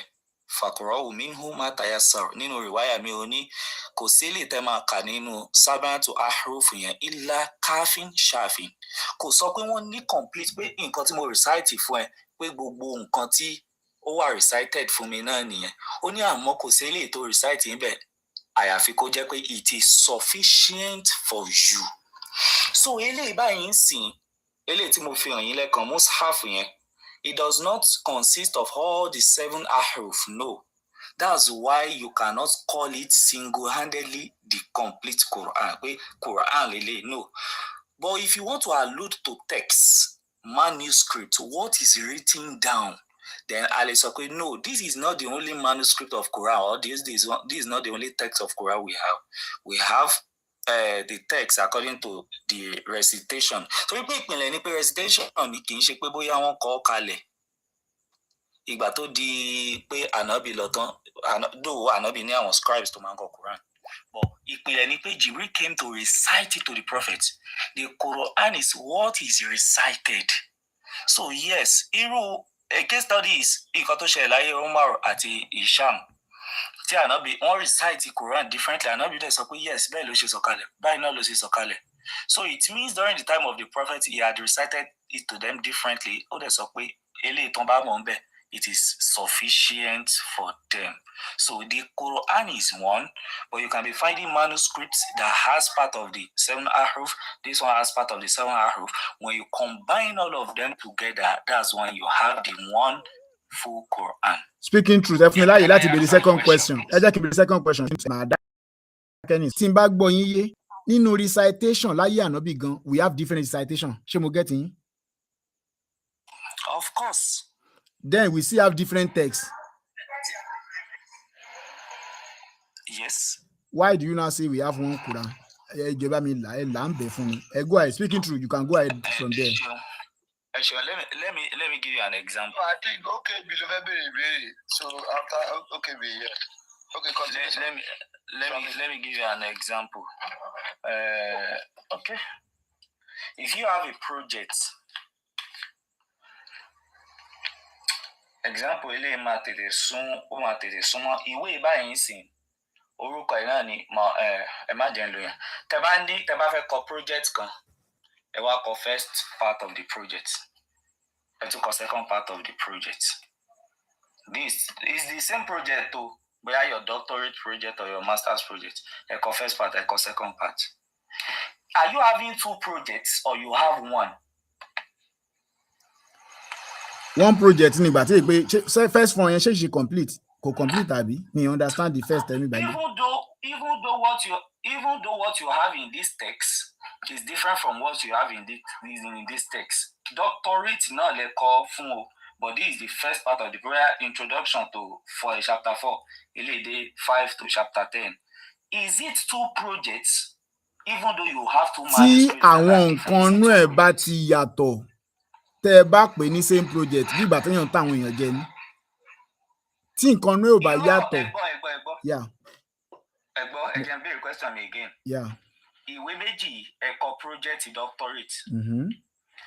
First part lélẹ̀, second part lélẹ̀, same doctorate project lẹ kọ fún o.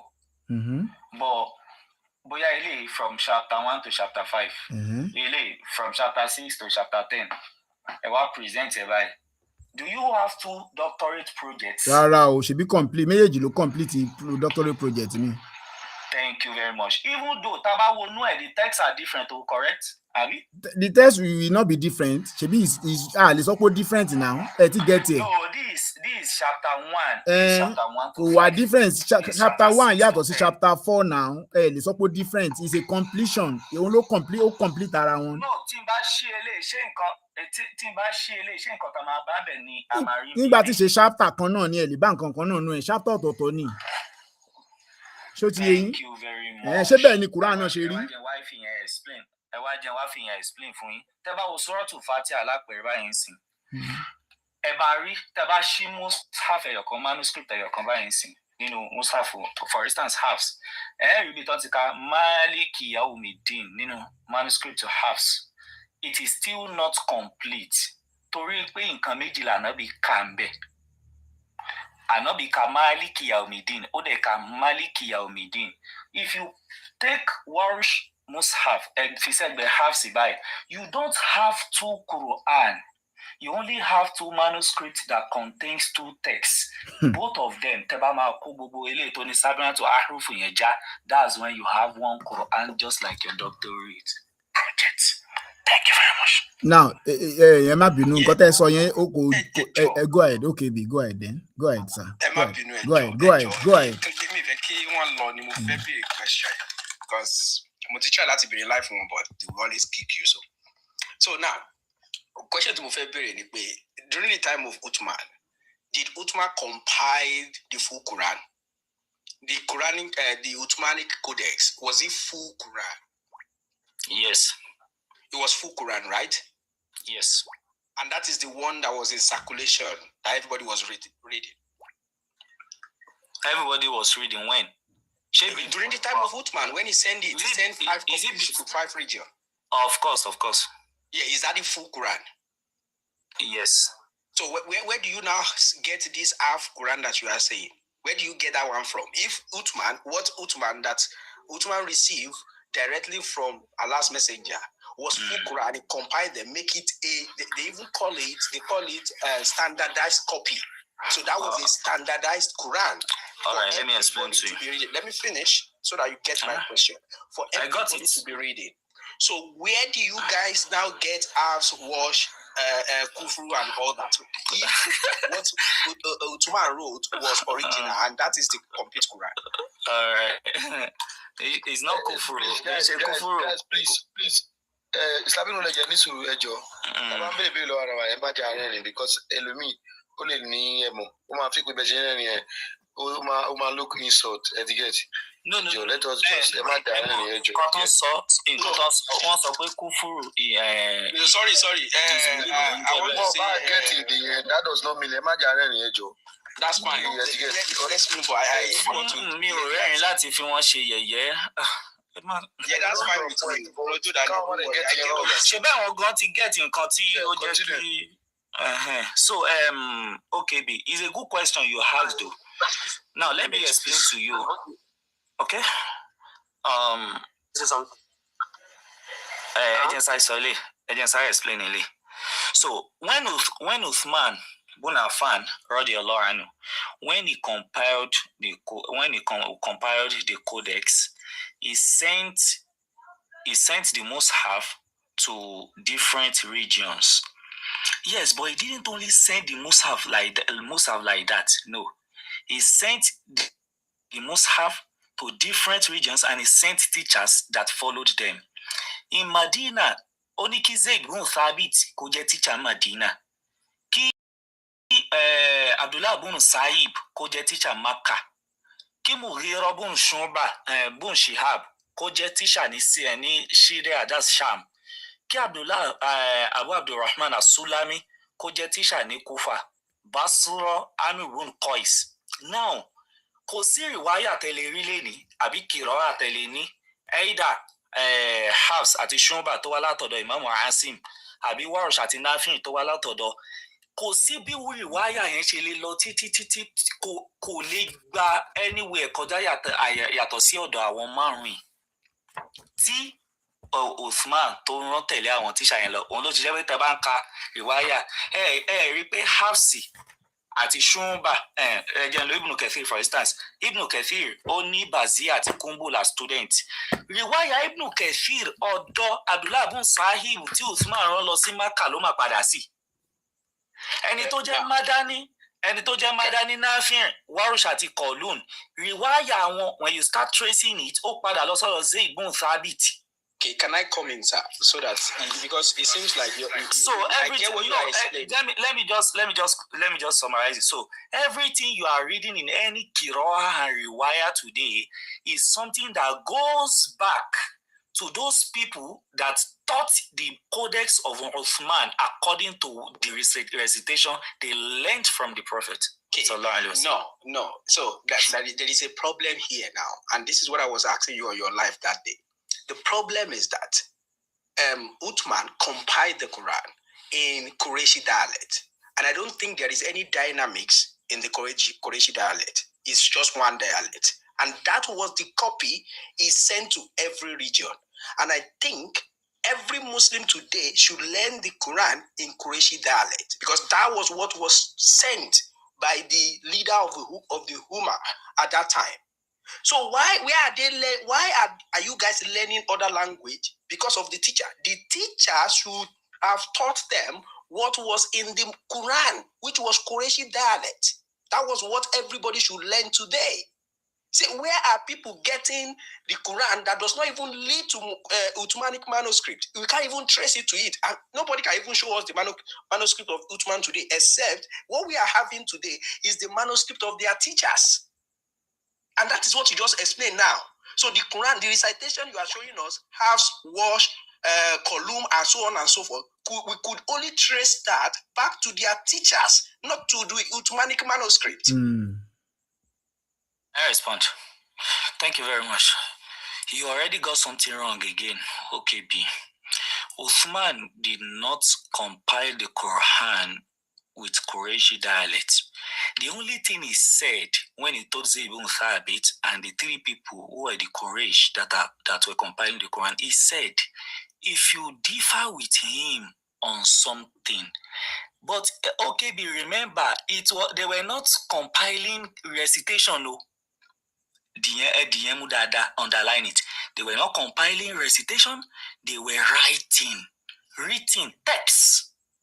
Nǹkan tó ń kọ́lẹ̀ ló ń sọ pé if you differ on the writing, kíkọ ni òun ló ṣe jẹ́ pé tẹ́ bá lọ wo ìwáyà tó wá later, they actually differed on a single word, tabuhu àti tabut àti tabu, because lọ́dọ̀ àwọn Quraysh wọ́n máa ń kọ́ wọ́n fi táà no máa ń lò, lọ́dọ̀ àwọn tí ì ṣe Quraysh wọ́n máa lo ha lásán. So they were talking about writing, not recitation. The recitation, the pronunciation has been there during the time of Prophet Muhammad sallallahu alaihi wasallam, and that's one. Two, you are also wrong to say that we only have the recitation of their teachers. We don't have the recitation of what went back to the Codex of Uthman. Again, there is a principle that is guiding the Quran. Atalaki kagbalenu afabai. Then as alisnad, chain of recitation. Quran Timoko, I can give you the chain of recitation from me to my teacher back to the teacher, the person that Uthman sent with his codex to Medina, to Makkah, to Kufa. I can give you my own chain of transmission. So saying that kì í ṣe Qur'anu tí Uthman fi rán àwọn èèyàn lakọ is not the codex of Uthman, that is entirely wrong, because the chain of transmission of those people, the chain of transmission of Bazir and Kumbul goes back to Ibn Kathir, and the chain of Ibn Kathir goes back to Abdullah ibn Sahib, that Uthman sent to Makkah with his codex, and same thing as Basra, same thing as Kufa, same thing as Medina, and it goes on like that. So again, okay, ẹ jẹ́ kí n reframe question yín. Okay, ẹ jẹ́ kí n reframe question yín, má bínú. Ní Yorùbá ni ìyìnbó yẹn ti ń pọ̀ ju tèmi lọ. Ẹ jọ̀ọ́, Islamic guide, Islamic knowledge. Ṣé ǹtọ́ yẹn sọ fún wa ní pé nínú Mushafu Uthman yẹn, Warish wà ń bẹ̀, Hafs wà ń bẹ̀, Kọ̀lún wà ń bẹ̀, Kumbu gbogbo wọn wà ń bẹ̀. So tá bá rí Mushafu Uthman yẹn, máa rí Malik and Malik nínú same nǹkan tẹ́ ń sọ nìyẹn. God bless you. Okay, go ahead. No, me, I don't have Usman Abamuchimani, Usman Law. All right. Yes. So guys, Islamic knowledge. Speaking, please, this is last thing I want to say. Then I will keep quiet. Please, let me just. Okay. He's been saying this, and this is the second time he's going to say. Go ahead. Okay, we go ahead. This is the second time Islamic knowledge is going to say. Speaking. What's it called? Speaking truth. Coming. Yeah. Thank you. Go ahead. So this is the second time Islamic knowledge is going to say this, and I don't know where he's getting this from. Everybody, please put it on your AI, Google, anywhere, that Uthmanic manuscript was written in what dialect. Just put it there. Because it's saying that it's not in Quraysh dialect. Because the verse, you are trying to interpret the verse that is saying that if they disagree, then if it was not written in the Quraysh dialect, in what dialect was the Uthmanic manuscript was written? And that is the question. You need to answer that question and give us the proof. The Uthmanic manuscript, in what dialect was it written? We need to know that dialect, because everybody today knows that the Uthmanic manuscript was written in Qurayshi dialect. That's what we see online. That's what is everywhere. Where you are getting this from, you need to show us. Now, if you are now saying that you can trace it back, I think what Uthman did, because people were arguing based on the fact that they learned the Quran from different teachers, that was why they were arguing. In Kufa that time. That was why they were arguing. So Uthman now said, okay, bring the manuscript of the Quran. Let us compile it together so that they will not be having this confusion again. Because people were reciting it based on their teacher at that time that taught them. And it's causing confusion among the Muslims. So that was what Uthman said. Bring the manuscript of the Quran. Let us standardize it in perfect copies. So what Uthman did was to make Quran unanimous. That anywhere you get to, it's going to be one. So what I am reciting is going to be a problem for you if you are hearing it from me. I have the hadith in front of me. That was exactly what Uthman did. But at the end of the day, we are still having that same problem today. We still have that same problem today, that people are reciting something differently and they will say, well, you can trace it back to their teacher. So what we have today that Muslims are reading is the only thing we can trace back to their teacher, not what we can trace back to Uthmanic manuscript. That's what I want to say. Okay, before Baba Fatih wants to show us place. I know. Big screen, sir. I know.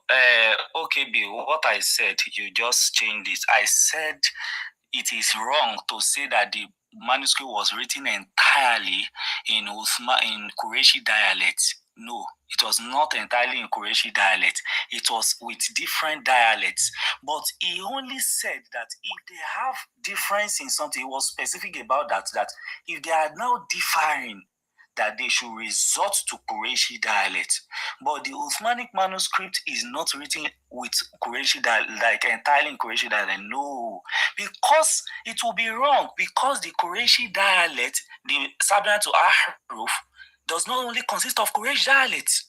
That's the point. Search it. Put it on any search engine. Please help us search it. That is the Uthmanic Codex written entirely in Quraysh dialect. Help us search it.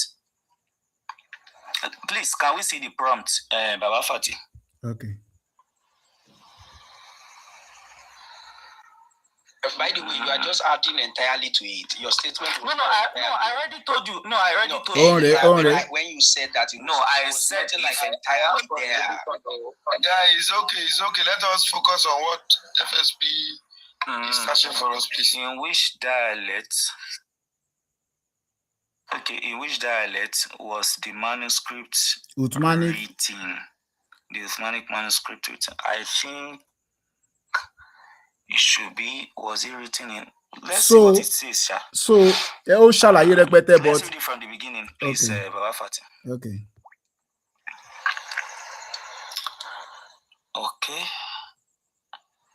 Okay. The Uthmanic manuscript, Quranic text compiled, was primarily written.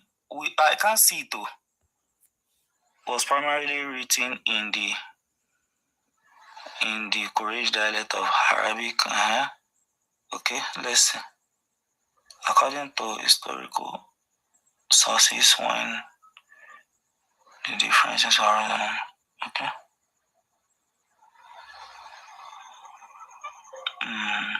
That depends on the source. If it's Wikipedia, I don't trust No. ChatGPT. Your prompt will determine. Sometimes your prompt will determine what. Just ask, Baba Fatih. Just ask. Was it entirely written in Uthman? In Qurayshi dialect? Okay. Let's see. Can I contribute? Yes.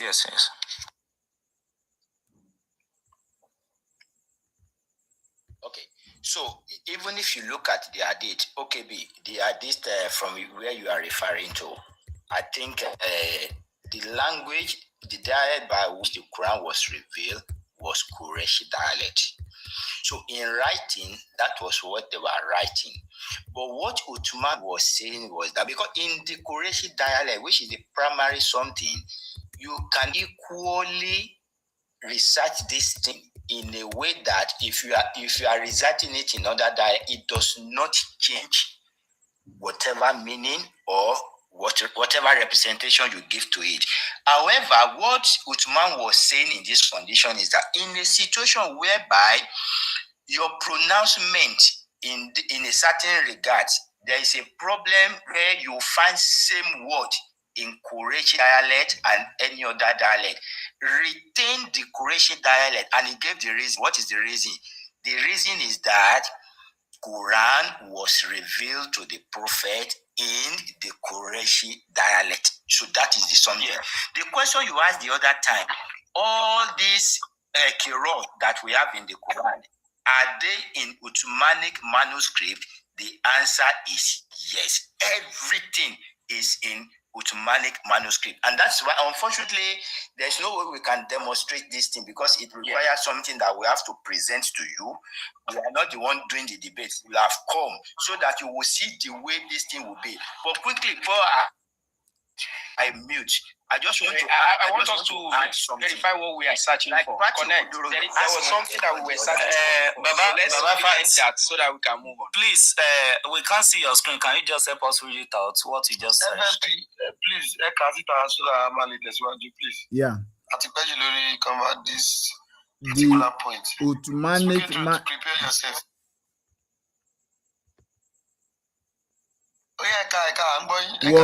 was the Ottomanic manuscript entirely written in Qurayshi dialect? No. The traditional Islamic view is that the Ottomanic Codex was standardized according to the dialect of the Quraysh whenever there was a disagreement among the compilers. But that does not necessarily mean every word and linguistic feature in the text is exclusively Qurayshi. Several points are worth noting, and so on and so forth. So maybe you can I don't know. So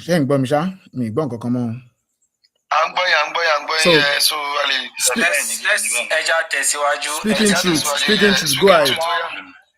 Our OKB àti that Islamic knowledge, I think they have history.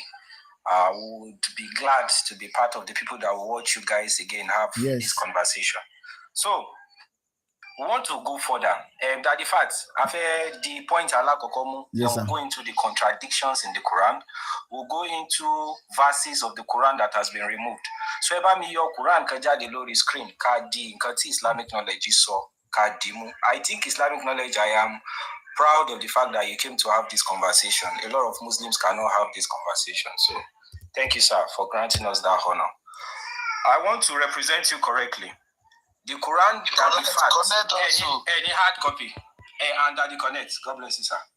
This Quran, you said it is not the complete Quran. Is that correct? Yes. Okay. Okay. What do they? We have two Qurans. Which are they complete? Which riwayah is this? Ẹ jẹ́ kí n gbé ẹ̀yin lẹ máa kà ẹ ní. No, orí ọ̀pẹ tẹ́ ṣe wash. Ẹ jẹ́ kàn èmi ò mọ Lárúbáwá dáadáa. Ẹ jẹ́ kí n gbé síbi náà. Mi ti ẹ̀ mọ́ rárá ni kí n má kàn án nìjẹ́. It's not. Ṣé mo dorí ẹ̀ kodò ní ẹgbẹ́ yìí? Riwayah rẹ̀. Kìsáyí. Kisai is from the yes, Kiratu Kisai min Toriki Shatibiya. Ṣé kí n tún fi mí sí àbójútó? Riwaya méjì, Kiraya ọ̀kanlélé báyìí pẹ̀lú Riwaya méjì, Kiraya Kisai àti Riwaya Hisham. No, Kọ̀lùn lélẹ́yìí o, àkọ́kọ́ yẹn Kọ̀lùn, ìkejì. Kọ̀lùn nìkan lélẹ̀ bánú ilé bẹ́ẹ̀ torí pé Kọ̀lùn àti Wárùṣọ lè wà pọ̀. Okay, kò lè wà pọ̀. Kì í máa ń wà pọ̀. Okay. But Riwaya mẹ́ta ló wà lọ́wọ́ yín báyìí, Riwaya mẹ́ta Kiraya. Má worry. Ṣé Kọ̀lùn àbí Kọ̀lùn? Kọ̀lùn. Is that Kọ̀lùn? Kọ̀lùn rèé. Riwaya Kọ̀lùn. Kọ̀lùn rèé. While the other one is Hafs or Wash. Ṣé Hafs or Wash ní kejì? Alikisai. Ṣé rí ilé ìdìmú Kìsáì tí mo pè lẹ́ẹ̀kan yẹn Kiraya lòun? Ṣé rí Kọ̀lùn yẹn Riwaya lásán lòun? Okay. Kí ni Yorùbá ẹ jọ ìyìnbó yẹn ti lágbára jù? Ẹgbà wa ni chain of transmission ìtumọ̀ Riwaya tán bá ní rọ̀wáhù pé ó gbà wá. Ẹjọ́ mo fẹ́ tẹ̀síwájú. Ṣé rí Al-Kisai tẹ̀ ń sọ yẹn is one of the readers. Baba Islamic knowledge. When you say Al-Kisai is one of the readers, so that will either be Al-Duri or Abul Harith. It is either kò sí nǹkan tó ń jẹ́ bẹ́ẹ̀. It is either Al-Duri or Al-Kisai. Is he a reader? Al-Duri Al-Kisai nǹkan tó wà ń bẹ̀ ni. Bàbá yìí Kisai farabalẹ̀ ẹ̀dúró ẹ jẹ́ kí n ṣàlàyé ṣe bẹ́ẹ̀ lẹ sọ̀rọ̀ Kisai is the teacher is the qari ṣẹ́rí wọ́n kàn fi. Àgbọ̀ wọn mọ́. Kí ló ṣẹlẹ̀ ṣọ́mùtù wọn ni? Ẹ jẹ́ kán sọ̀rọ̀ ẹ sọ̀rọ̀ ẹgbọ́ àìdí. Ẹ jọ a fẹ́ gbọ́. Wọ́n kàn fi àwọn symbol yẹn represent àwọn orúkọ yẹn ni qari is also a personality. Kisai sí èèyàn ni teacher ni. I know what you are talking about. Àti àwọn Harith. So they are both transmitters because Kisai also learned from somebody. He's also transmitting. Brother Islamic knowledge, we want to move forward. I understand what you are saying. No, ẹ jẹ́ ẹ sọ. Islamic knowledge. Ìṣẹ́yìn pé wọ́n kàn kọ́kọ́ sẹ́yìn ibẹ̀ lẹ́ẹ̀kan. Ẹ mọ̀ pọ́n kàn kọ́kọ́ sẹ́yìn Islamic ibẹ̀ knowledge, lẹ́ẹ̀kan. ẹni sùúrù, Islamic knowledge, ẹni sùúrù. Ẹ jẹ́ kí let me finish. question yẹn kó lè yé yín, yes. You are not even talking about, let's educate the people. Ẹ má gbàgbé ìdí tá a ṣe ń ṣe nǹkan yẹn, a fẹ́ educate àwọn èèyàn ni. But mo fẹ́ Al-Kisari is one of the readers. Now, we are saying that ìwé yẹn ó yẹ kó jẹ́ either Al-Duri láti Al-Kisari or Al-Buharit láti ọ̀dọ̀ Al-Kisari. Èwo ló jẹ́ nu méjèèjì? Ṣé Al-Kisari lásán ni? Tẹ́ bá gbọ́ nǹkan tí mo kà síta lẹ́ẹ̀kan, ẹ bá gbé jáde again, ẹ jẹ́ n ṣàlàyé dáadáa. Ẹ jẹ́ n gbé jáde again. Ṣé rí ká sọ pé Kisai is a reader. Kisai is a reciter. Buhari is a reciter. Duri is also a reciter. He's not a reciter, he's a transmitter. Duri is a reciter. Ṣé ẹ fẹ́ jẹ́ kí n máa bá yín ágì nǹkan tó yẹ kẹ́ mọ̀ báyìí ni? Irọ́ ẹ̀yin lẹ̀ mọ́. Kí ni ìyàtọ̀ Nọ́fì àti Al-Kisai? Nọ́fì is the teacher. Kisai is a student to Kisai is a teacher too. Nafi is a teacher. Kisai is a teacher. Ṣé kàtígórì kan làwọn méjèèjì wà? Bẹ́ẹ̀ni. Àwọn Kisai bó ṣe mò ń bọ̀. Ẹni lọ rí Kisai bò mí. Ẹ̀dúró ẹlẹ́lẹ́ rí Kisai bò mí. Kisai tún lọ jẹ́ student lọ́dọ̀ ẹlòmíì. Òun lẹ́ṣẹ̀ máa rí Durian Kisai tún lọ jẹ́ student lọ́dọ̀ ẹlòmíì. Mi ò béèrè gbogbo yẹn lọ́wọ́ yín sà. Al-Kisai òun ló kọ́ àwọn Al-Duri àti òun ló ní Al-Duri àti Al-Buharit, correct? Bẹ́ẹ̀ni. Nǹkan tí mo fẹ́ bí ń lélẹ̀ yìí, ṣé Quran làwọn méjèèjì tí wọ́n dì mú yẹn? Of course. Now, so Quran méjèèjì tí wọ́n dì mú yẹn, are they complete Qurans? No. Because they still don't complete, they still don't consist in the same ahruf. God bless you. So, for example, complete Quran.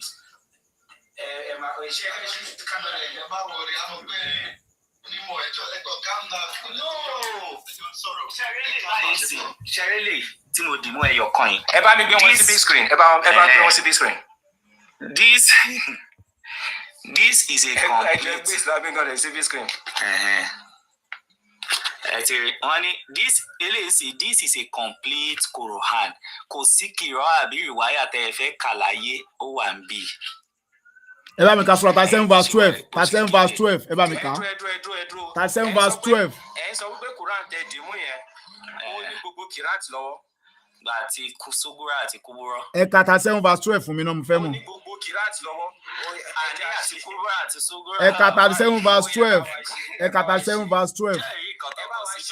Sura 37 verse 12 ẹ bá mi ka. 37 verse 12. Ẹ bá mi kà, mo fẹ́ confirm. Ẹ̀dùn wọn ní pé Quran táwọn dì mú yẹn gbogbo kìrá wà nínú ẹ̀. Bẹ́ẹ̀ni. Ok, ẹja test ẹ̀. Ẹ mà ní kọ́ ẹ ṣe gbé kọ́ yín náà ẹ jẹ́ kán gbé kọ́ wọn. Quran tó wà ní mọ́ṣáláṣí yẹn half Quran ni.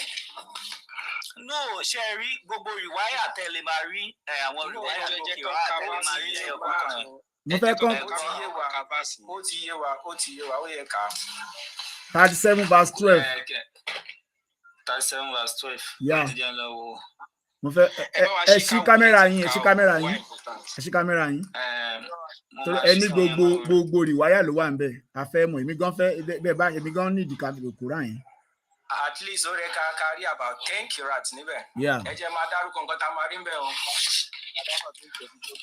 A máa rí wash nínú ẹ̀. Ẹ ṣí kámẹ́rà yín mọ́ o. Kì í tẹ́ ń ṣe 10 a máa rí 20 nínú ẹ̀. Ẹ jẹ́ kí wọ́n ṣí kámẹ́rà wọn bí wọ́n ṣe ń ṣí àyà yẹn ìjọ. Mo máa ṣe fún yẹn mọ́ wọ̀rẹ́. Níjọ́ o. Bravo, ẹ ń sọ̀rọ̀ kí lẹ sọ. Bravo. Grand Mufti.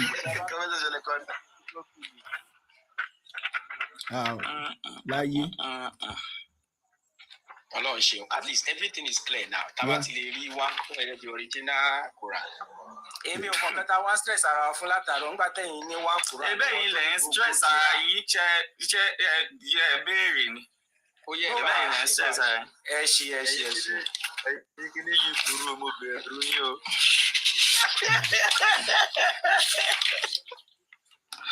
Okay. Jordan ẹ̀yin lẹ ní a máa rẹ̀ ni. Quran chapter 37 verse. Bravo sọ èmi rẹ́rìn sí o, kò ṣe àwọn Verse 12. Ó yá.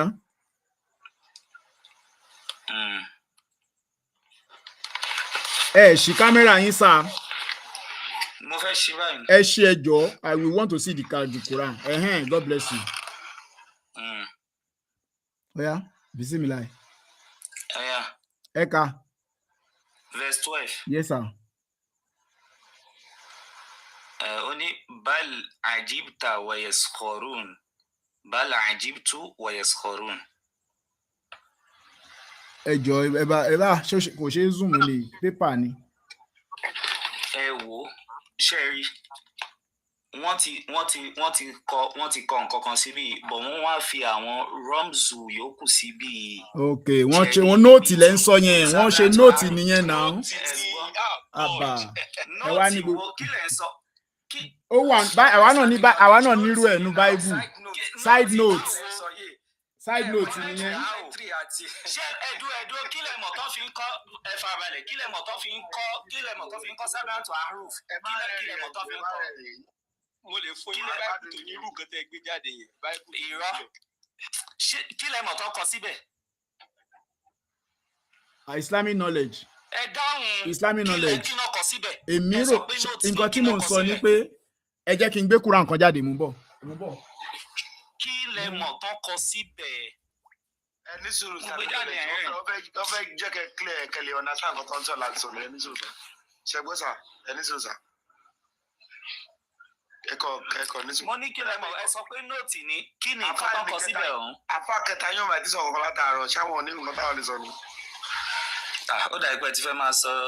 Ẹ má jẹ́ àlọ́rọ̀ àlùfáàǹṣá ìjọ ẹ jẹ́ ká. Okay, ó ti yé mi. Mi ò gbọ́ èmi ò wọlé lọ ní. Mo rí pé nìkan ti ń sọ pé platform mi ò ní láti wà láwùjọ. Sọ̀rọ̀ kò ní kí everybody sọ̀rọ̀. Mo kàn béèrè mi kó má dà pé abójú pa wọ́n rẹ̀ mi. Ẹ wo Quran ọwọ́ mi ní ìsìn. Ẹ wo Quran ní ìlú ìsìn. Bridges 10 readings ló nìkan dání. Readings 10 ló wà ń bẹ̀. Ṣó ti yé yín? Ẹ jẹ́ wò. Ọ ní. Wọ́n pè ní mother of Quran. Bridges translation of the 10 Qira'at of the Quran. Ṣé ti rí bẹ́yìn? Translation ẹ̀ẹ́dẹ́ka 10 Qira'at bẹ́ẹ̀. Mo kàn sọ fún yín pé kí ni ìyàtọ̀ ilé àti tẹ́ gbé dání yẹn sà? Kí ni ìyàtọ̀? Ẹ jẹ́ explain it fún yín. There is a specific text. There are 3 texts.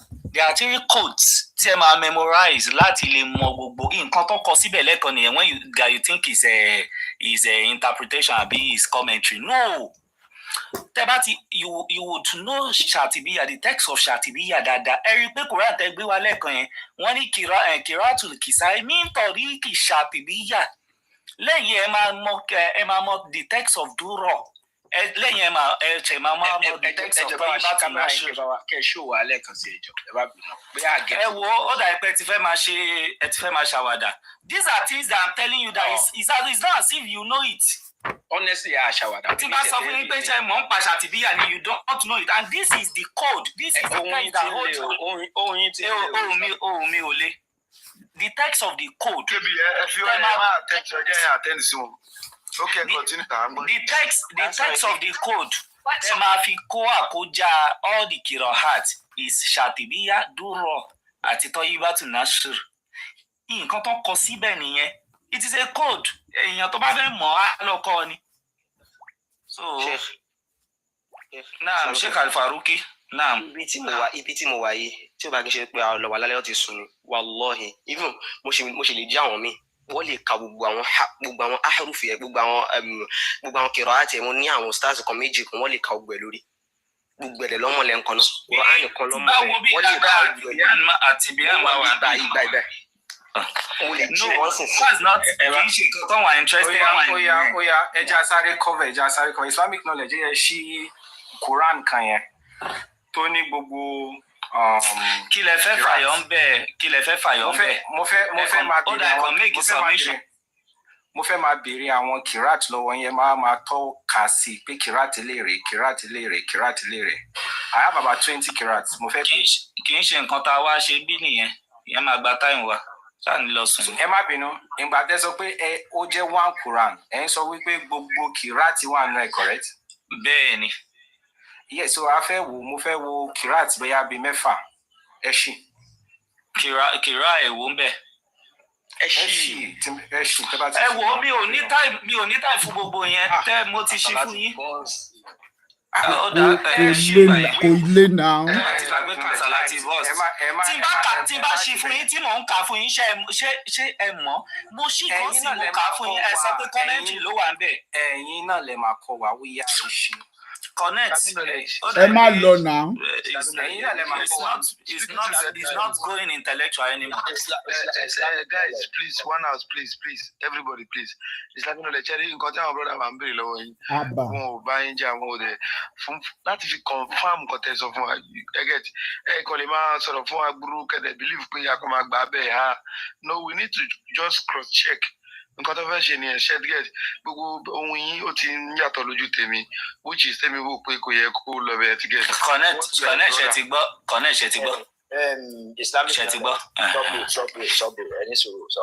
So no èmi kàn lè má respond mọ́ bẹ́ẹ̀ ni ó ti ń di. ó ní nǹkan tí mo fẹ́ kàtà láti understand torí ṣẹ́rí ẹ má jẹ́ kí n parọ́ tó ń jẹ́ Islamic knowledge somehow the way you have been answering them possibility wà pé wọ́n lè má understand the reason being that most of those things is Arabic and they are not used to it. Ẹni tó bá fẹ́ ṣe àlọ́ èmi fún ara mi apart from the fact pé mo ní fundamental knowledge of it by the time they bá ń sọ 1 2 3 4 tí n bá lọ lè kéwù mi you understand so I understand what they are saying so ẹ jẹ́ ká try.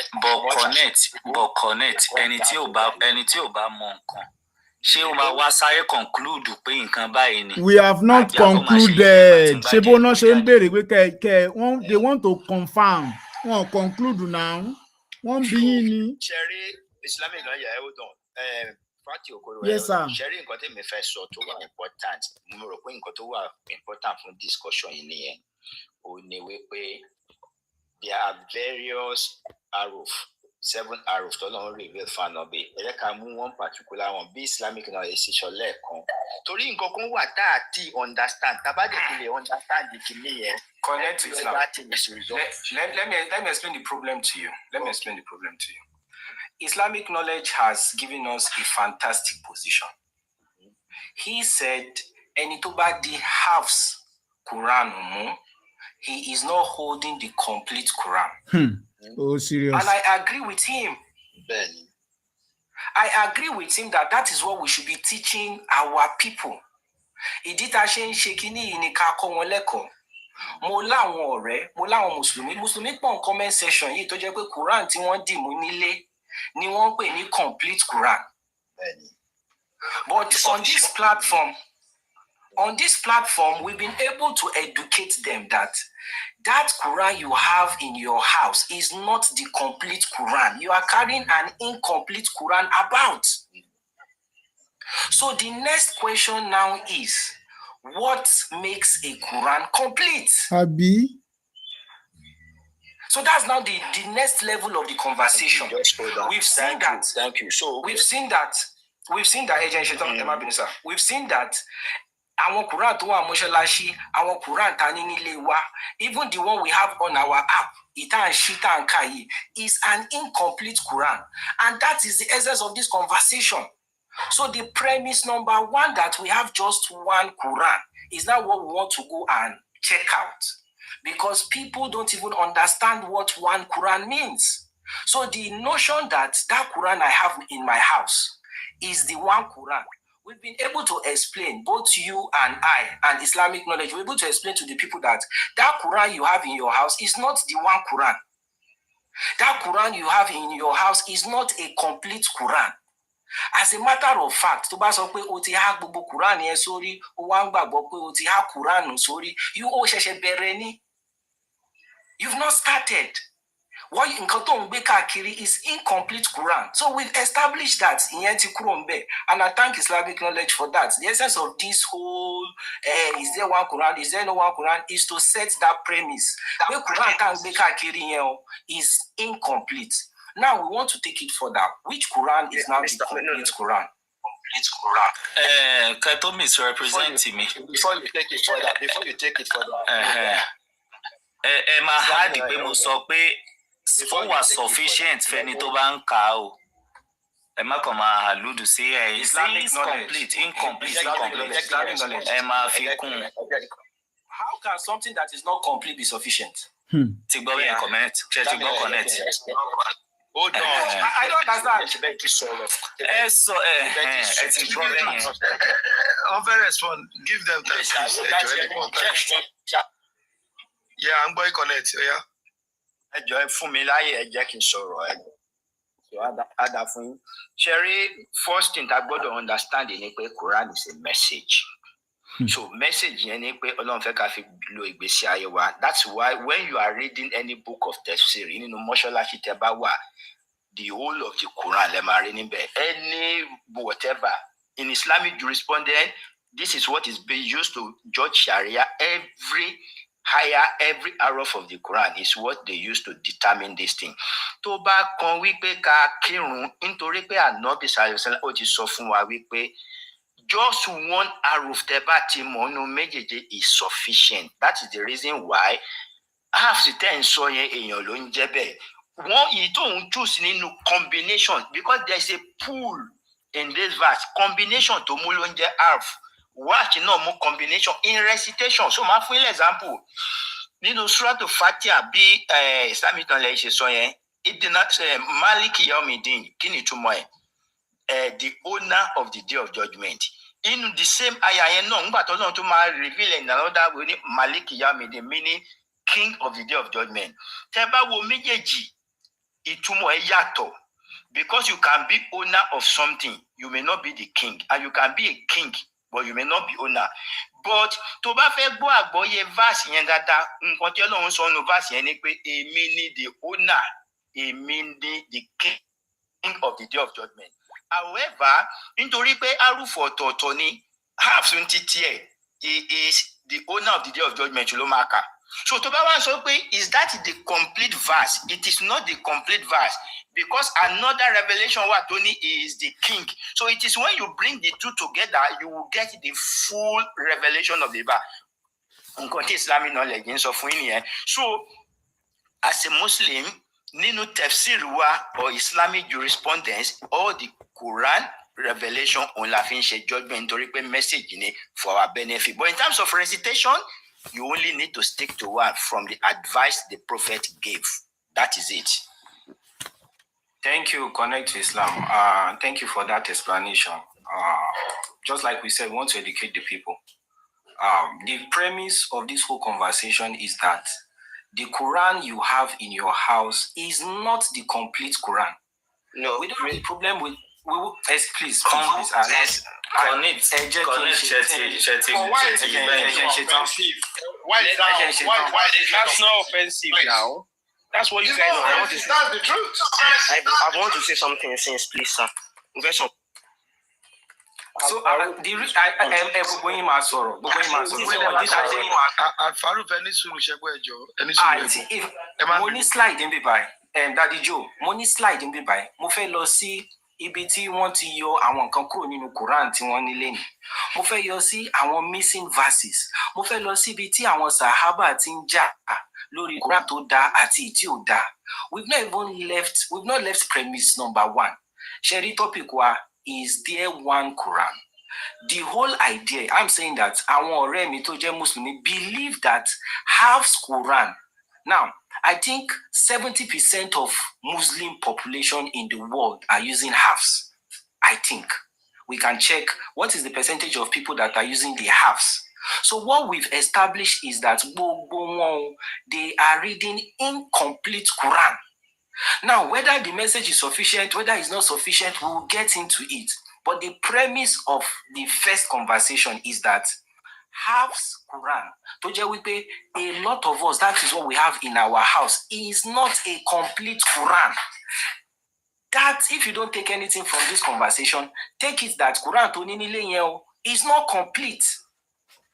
Truth. And I don't see any reason why that should be offensive. The truth is the truth, right? It doesn't even That's make why we are here. Shameless. Okay, let's speaking to this is okay, sir.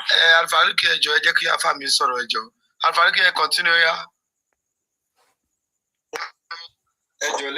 You are saying that we don't have the complete Quran. So you are saying that we don't have the complete Quran, and they've told you already, as Islam, Connect to Islam said, that if you want to talk about the Islamic jurisprudence or the tafsir or anything, we have to combine all the ahruf. We have to go to the complete Quran before we can say this is the hukm, this is the law of this is the law of that. We have to do that. So according to those who don't have vast knowledge, only that they are just reciting the Quran, they have to stick to what is sufficient for them. Maybe they stick to halves alone, or they stick to wash alone. So according to those who want to learn the Quran itself, they want to know everything. I have many friends. Even me, I am studying. I'm on my way of studying everything. So I'm studying the full Quran. I have some friends here who are studying the Quran, the full Quran. So don't say that we don't have the complete Quran. We have many people. We have many Muslims. I want to ask you one question. I want to ask you just one question. You will respond. Is halves. Is halves. Is halves. I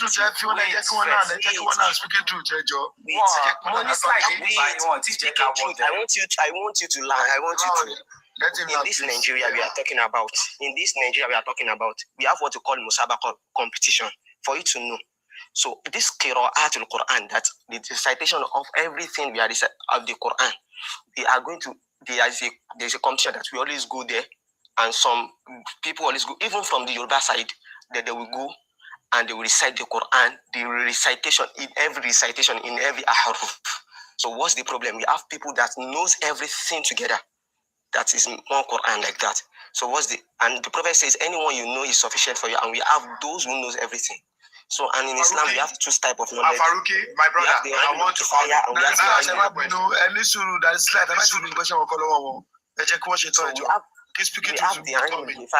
have the ilm. So these two, we have some things that if some the knowledgeable people have known it, it doesn't matter for the rest of the Muslims.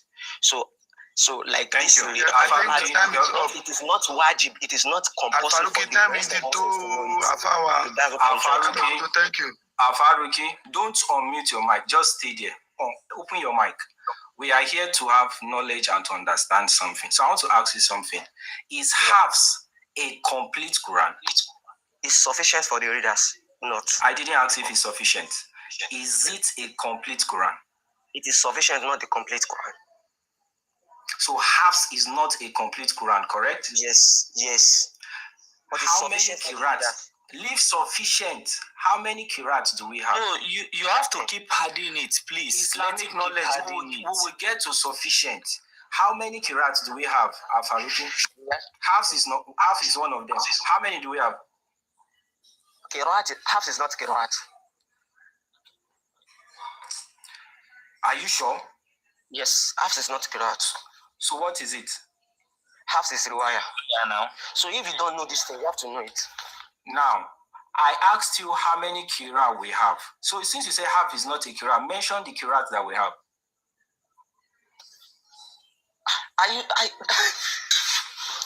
What do you try? What are you trying to do now? Can you mention it? Let's move on. Mention it. Let's move on. We have nothing. We have Hasim. We have Islamic knowledge. Islamic knowledge. Faruki, mention the qirats that we have. Get something clear, Joe. Mention the qirats that we have. What do you want to know it for? Just mention them if you know. If you don't know, so I will tell you. Okay. What do you want? Just move on. Just move on. Obviously, it does not. I know it. I just want to know it. What do you want to get it for? What do you want to get? No problem. Wait. From if you want to talk about Asim, under Asim we have Shurba, we have Hafs. Under Nafi we have Warsh.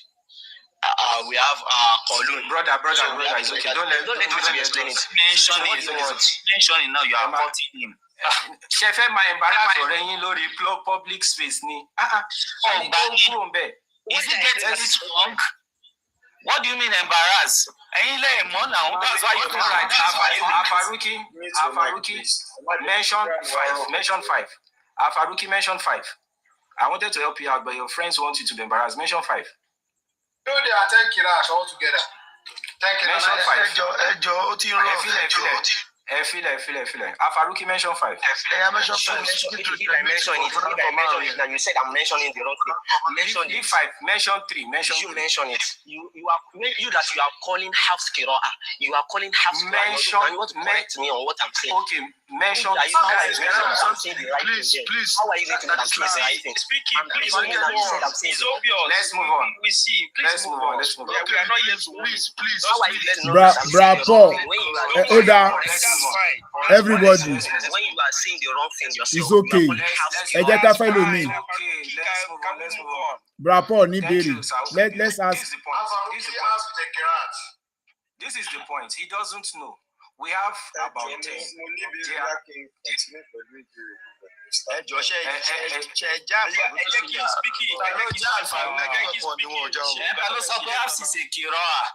You are wrong. I said it. Let's 10 kiras altogether. And now is a kirat. Wash half kirat. So how many wire is under house? 2 kirats. 2 riwayat. Can you see yourself? Can you see yourself? Speaking, can you land your point? Guys, Islamic knowledge. Sorry, guys. Oh yeah, speaking, land your point so that thank you. Brother Paul can ask his question.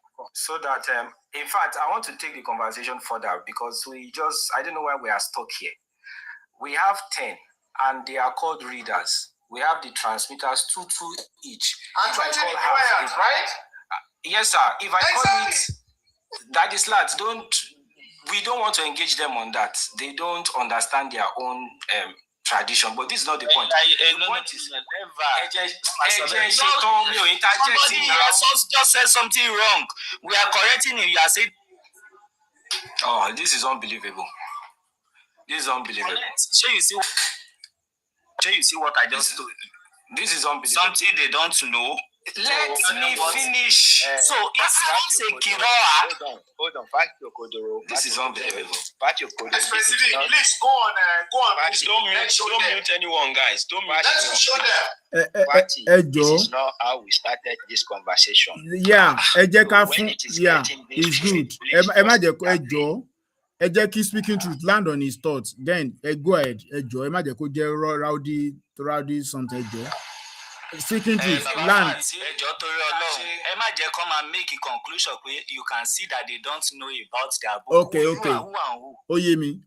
Go ahead. Speaking truth, go ahead. Yeah. So this is where we are at this conversation. I don't want us to go to any other place so that we move forward. We've established that the Quran we have in our houses are not complete. Yeah. Both Islamic knowledge, both Al-Faruqi has said that anybody that has a half Quran, which is what 90% of the Islamic world is reading. Every big screen, incomplete Quran. Because we need to. Wow. And that the fact that we prompt the screen may blow. Okay. Check percentage of people that read half Quran. Okay. Just check.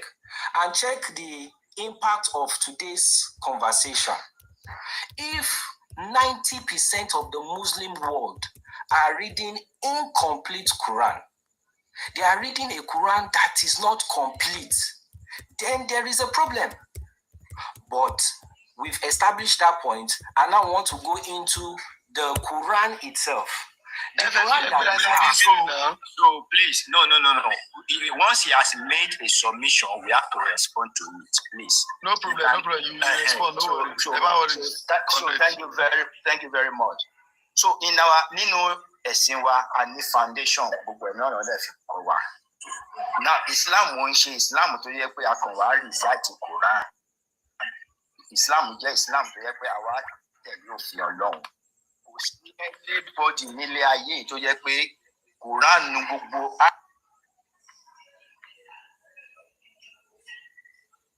Máa gbọ́ wọn mọ́. Gbọ́ wọn mọ́. Bóyá wọ́n mute mi ni o. Ẹ sọ fún àwọn èèyàn yìí. Ta ló fẹ́ mute yín? Is your turn to speak. Ẹ jẹ́ kí n sọ̀rọ̀ mi again. Kò sẹ́ni tó máa mute yín. Nǹkan náà sọ ni pé ẹ jẹ́ kí n sọ̀rọ̀. Ọlọ́run sọ Quran kalẹ̀ fún wa láti tẹ̀lé gẹ́gẹ́ bí òfin tó fẹ́ ká tẹ̀lé. Kò sí gbogbo mùsùlùmí náà ní ayé yìí lónìí. Òfin nu Quran either kìrọ́ ọ̀wọ̀ tẹ́bá or aruf tẹ́bá ṣe gbogbo combination yẹn ló wà nínú Islamic Sharia, ló wà nínú Sharia wa Islamic jurisprudence. So à ń tẹ̀lé gbogbo ẹ̀ àti òfin Islam bóyá fíìkì ni o bóyá any manner of worship gbogbo olè là ń tẹ̀lé. Now you are correct yìí pé tá a bá fẹ́ kírun or tá a bá fẹ́ recite Quran nítorí pé ànábì fúnra rẹ̀ ti sọ pé ẹ lè recite méjèèjì ẹ mú ìkan ṣó ń bẹ̀. So èyí tí a sì ń recite lọ́wọ́ èèyàn tẹ̀lé tí wọ́n ń kà nítorí pé wọ́n ń recite a sì nu prayer yẹn kò mean ìwé pé wọn ò tẹ̀lé gbogbo Quran. So mò ń sọ fún yín ní pé anywhere tẹ́ bá ti ń rí tán ṣe tafsir of the Quran or in Sharia it is based on all the kira of the Quran. Tiẹ̀ láwọn ibi tó ti ń ka ọ̀dà kira náà lórí ìlú. Then mute tọ́nà mute wọn lẹ́ẹ̀kan baby. Káàárọ̀ má bínú everybody. Èmi ni wọ́n tún ti mute mi. Bra baby code ló dàpọ̀ ṣe wọ́n ní pé ó jẹ́ kí speaking truth parí line of thought wọn. Òun ló fà tán ṣe mute wọn but ẹ má jẹ́ ká duel on that. Ẹ má worry ẹ jẹ́ ká gbàgbé yẹn ẹ jẹ́ ká fi yẹn lẹ̀. Àti men tó ṣe nìṣẹ́ àmọ̀ pé àmì ò tiẹ̀ mọ̀ pé nìkan ló mute yín so ẹ má jẹ́ ká lọ duel in that. Speaking truth ṣe ti parí ọ̀rọ̀ yín sẹ́yìn left yeah bra baby code. Ẹni sùúrù sir ẹni sùúrù ẹ mọ̀ wọ́n sọ lẹ́ẹ̀kan pé kan jẹ́ kan sọ̀rọ̀ kẹ́rin kan sọ̀rọ̀ mo dẹ̀ rí pé ti fi time sórí speaking truth a ní láti wá fi ẹ̀sìn ra wa náà. Okay. Ó yẹ kán àwọn ní kẹ́ gbé prompt yẹn jáde wọ́n á jẹ́ kán conclude thought wọn. Then tó bá fẹ́ ṣe correction sí maybe anything tó fi kún wọn sọ tí ò rí bẹ́ẹ̀ pa faith wọn something like that. Then tó bá ti fún wọn ní àsìkò wọn láti sọ̀rọ̀ wọ́n á dẹ̀ ṣe kò ṣe pé wọ́n máa kàn cut wọn along the line bẹ́ẹ̀ time wọn dẹ̀ ń read. Ó yé mi. Ṣé get point mi sí? Exactly. So tó bá kàn tán ẹ̀mú tí wọ́n náà èmi náà máa fight fún wọn anybody bá cross wọn. Yeah, you are right. Nítorí pé a fẹ́ kẹ́kọ̀ọ́ ni. Ṣé bra Paul ló fẹ́ béèrè question báyìí àbí? No. Brother Paul ló máa fún Brother Paul mic so that bóyá tó bá jẹ́ point yìí nìkan la lè deal pẹ̀lú. Yeah, we have done something good. Ẹ bá mi padà sí prompt yẹn. Okay, after the prompt àbí Brother Paul have a question. Percentage of people now this is where I think we can't go further than this. I will just forget this slide. Percentage of people that read the Hafs Quran 90 to 95% of Muslims. So 90 to 95% of Muslims are reading incomplete Quran. Wow. They are reading Quran that is not complete.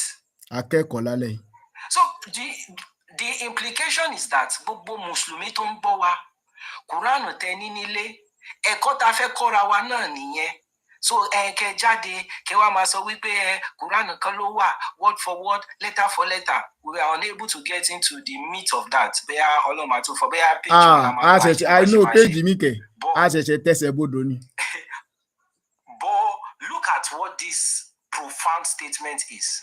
If you have the Hafs Quran, your Quran is not complete. Yeah. If you have the Warsh Quran, your Quran is not complete. If you have the Kalun Quran, your Quran is not complete. Say Kalun. So, if what you are reading is the Hafs, look at the prompt, and the conclusion is that 90% to 95% of Muslims are reading incomplete Quran. So I think by this statement, we can all agree that there is no one Quran. We can all conclude that it is impossible for you to come out and say there is only one canonical codex of the Quran. Then the last one, Uthmani Codex does not exist. a máa sọ yẹn jọ mi. kò sí mùsùlùmí kankan. Speaking truth ẹ má jẹ́ ká dé mọ́ bẹ́ẹ̀ a máa sọ ń jọ mi bra ẹ jẹ́ ká fún bra Paul láyè láti béèrè question. Yeah, we have all bra Paul, Grand Mufti, go ahead, ask your question before we are winding up. Go ahead. Ìbéèrè mi fún. Ṣé mo lè respond sí nǹkan tó ń sọ nísinsìnyí? Ẹ jẹ́ kán bí a lè respond papọ̀ mọ́ question bra Paul. Go ahead. Islam ẹ̀yẹ kan ṣe tán ìtura àwọn náà ní knowledge ni pé dialect wo gan la fi sọ Quran kalẹ̀. My first question is. In its entirety àbí ní díẹ̀ díẹ̀.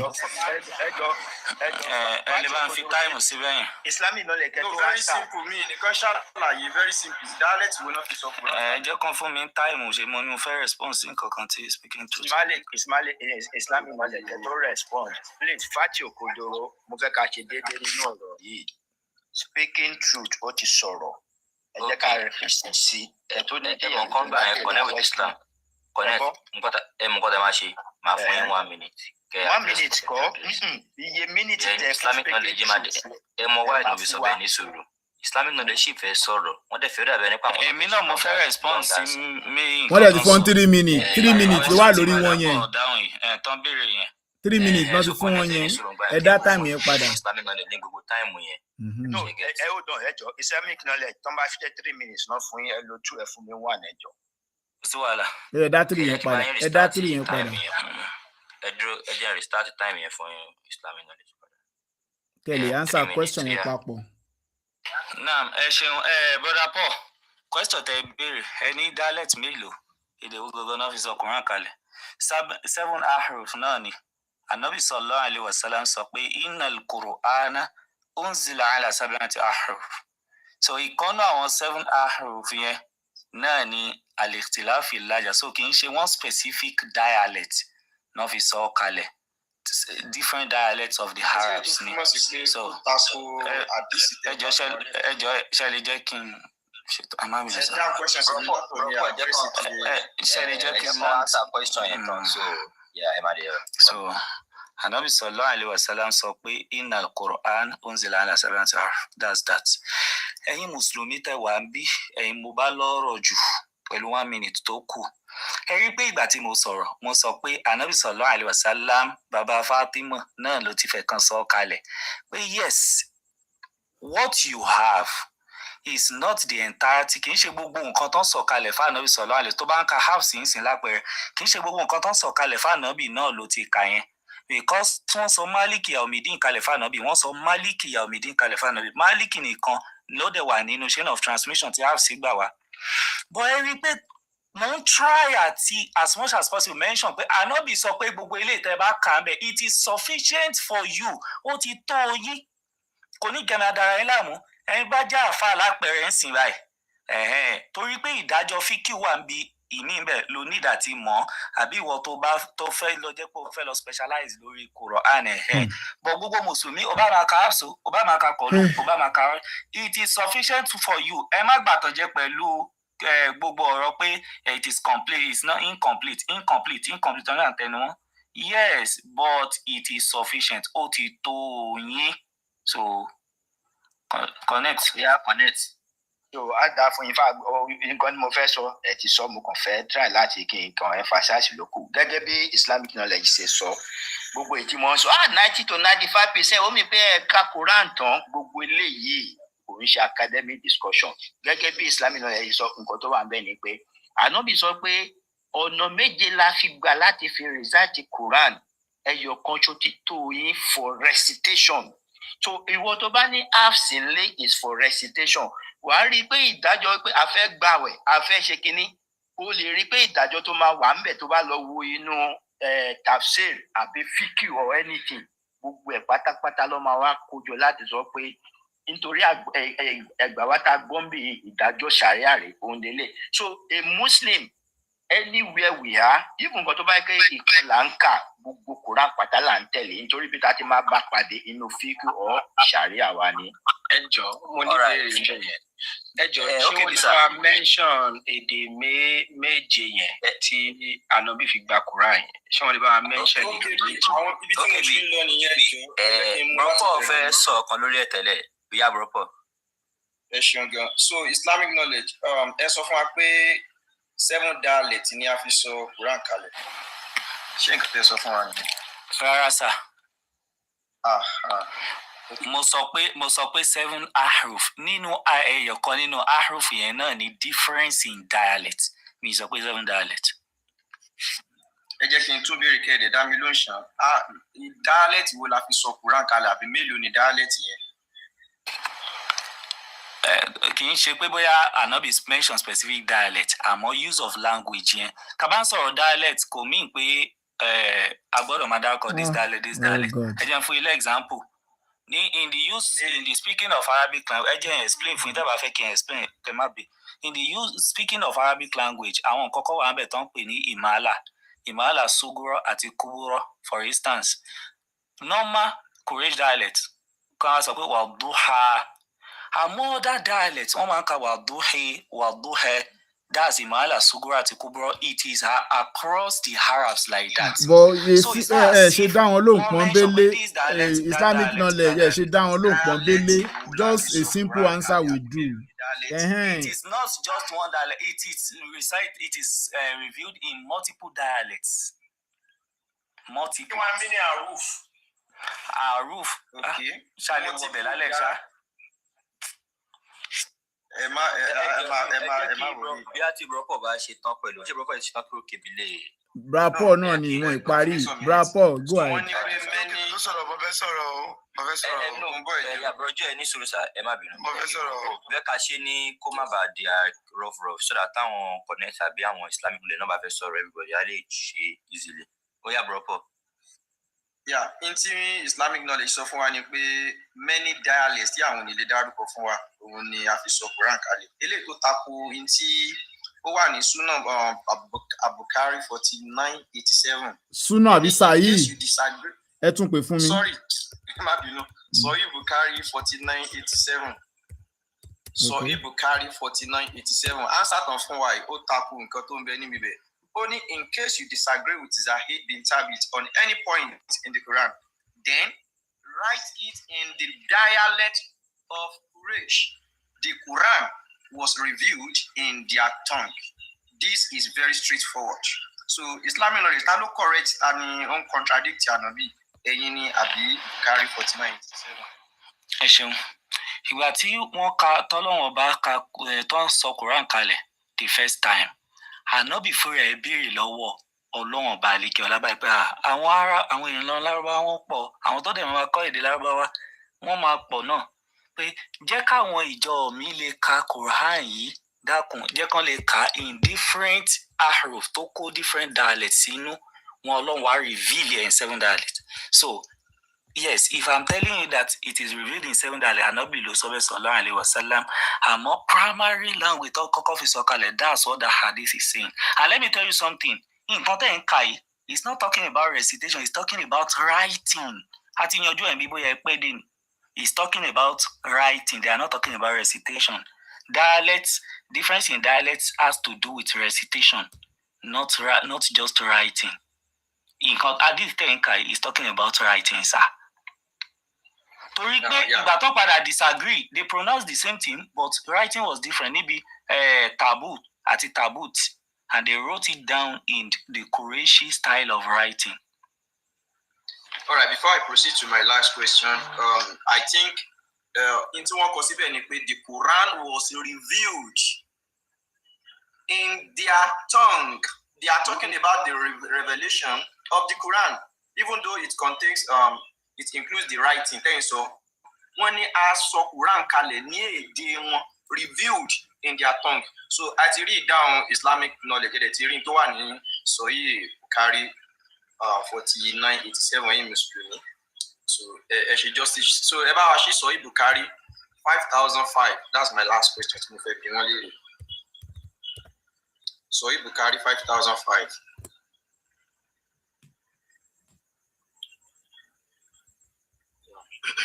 Yeah, only Uman said, Uman yi, who so pé Ubay was the best of us in the recitation of Quran.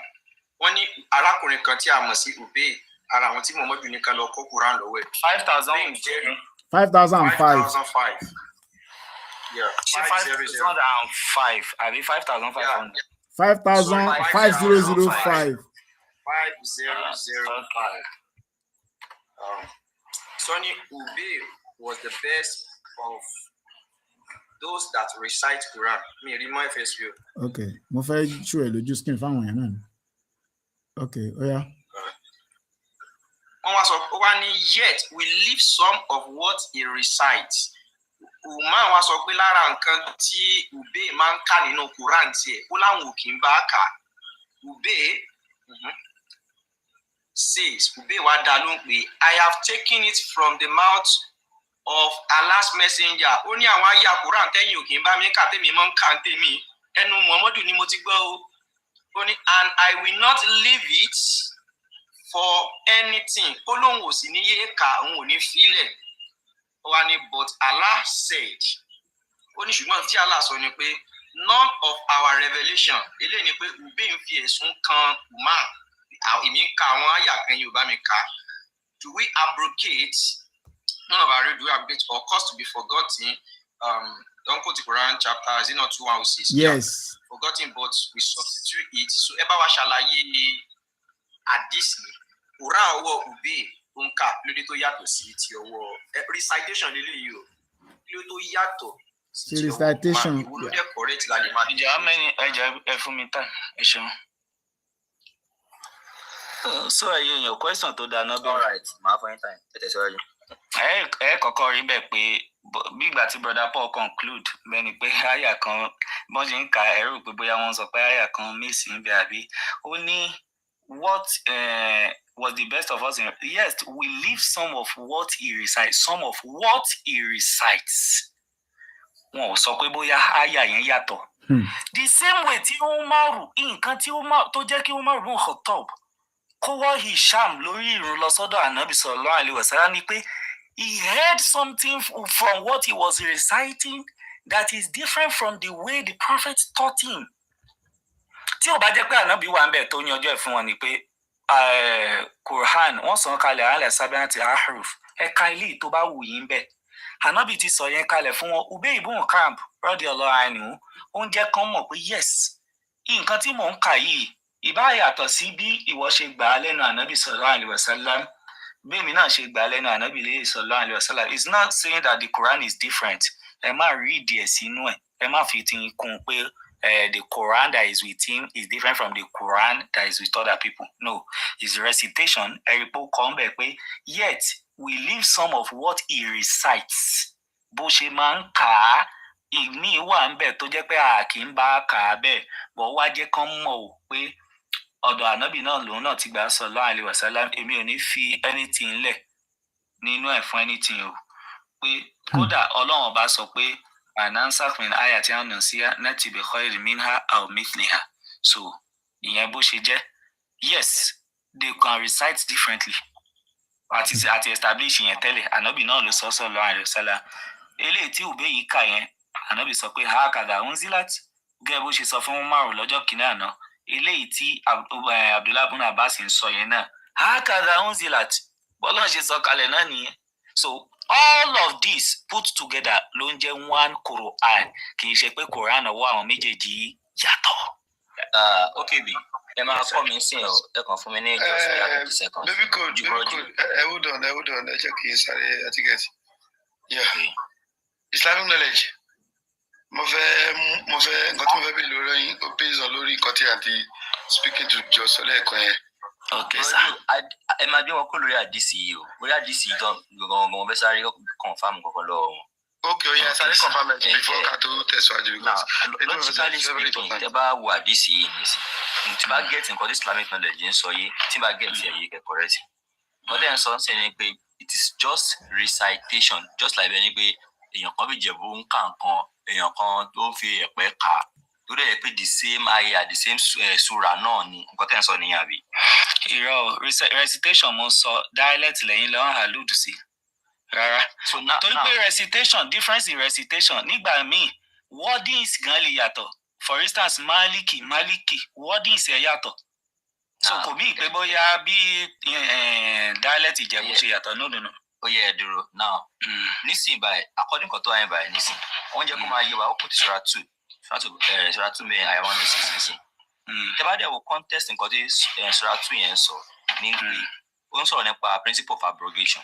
So ó mì pé either tó bá cause láti forget or aláàmú ìmí wà kọ̀ọ̀kan báyìí pé tí wọ́n lè fi replace your other one. That means he's talking about a different, not just like pé bóyá Maliki or Maliki àbí nǹkankan. He's talking about pé nǹkan tó ń kà kò sí lọ́dọ̀ tèmi mi ò ní.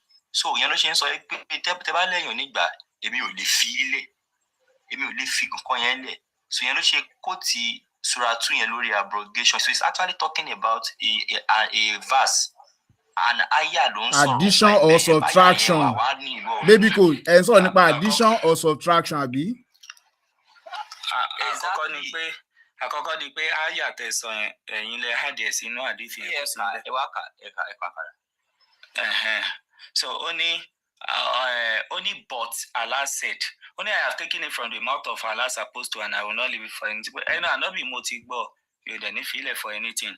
Only àmọ́ ìbọ́lọ́hun sọ pé none of our revelations do we abrogate or cause to be forgotten, but we substitute something better or similar. Pé tó bá tẹ̀ wá rí bẹ́ẹ̀ ṣe bí Ọlọ́run ọba àlékè ọlá sọ pé ká láti ibi tí ó ti bẹ̀rẹ̀ yẹn rọ. Okay, Umar sọ pé Ubay was the best of us in recitation. Ubay nínú àwọn tó dáa jù nínú wa níbi káka Quran òun ló wà. Yet we leave some of what he recites. Àmọ́ nígbà míì statement ń pé we leave some of what he recites. Lára nǹkan tó máa ń kà á kí n bá kà bẹ́ẹ̀. Rárá o. Akínbá kàbẹ́ kọ́ o.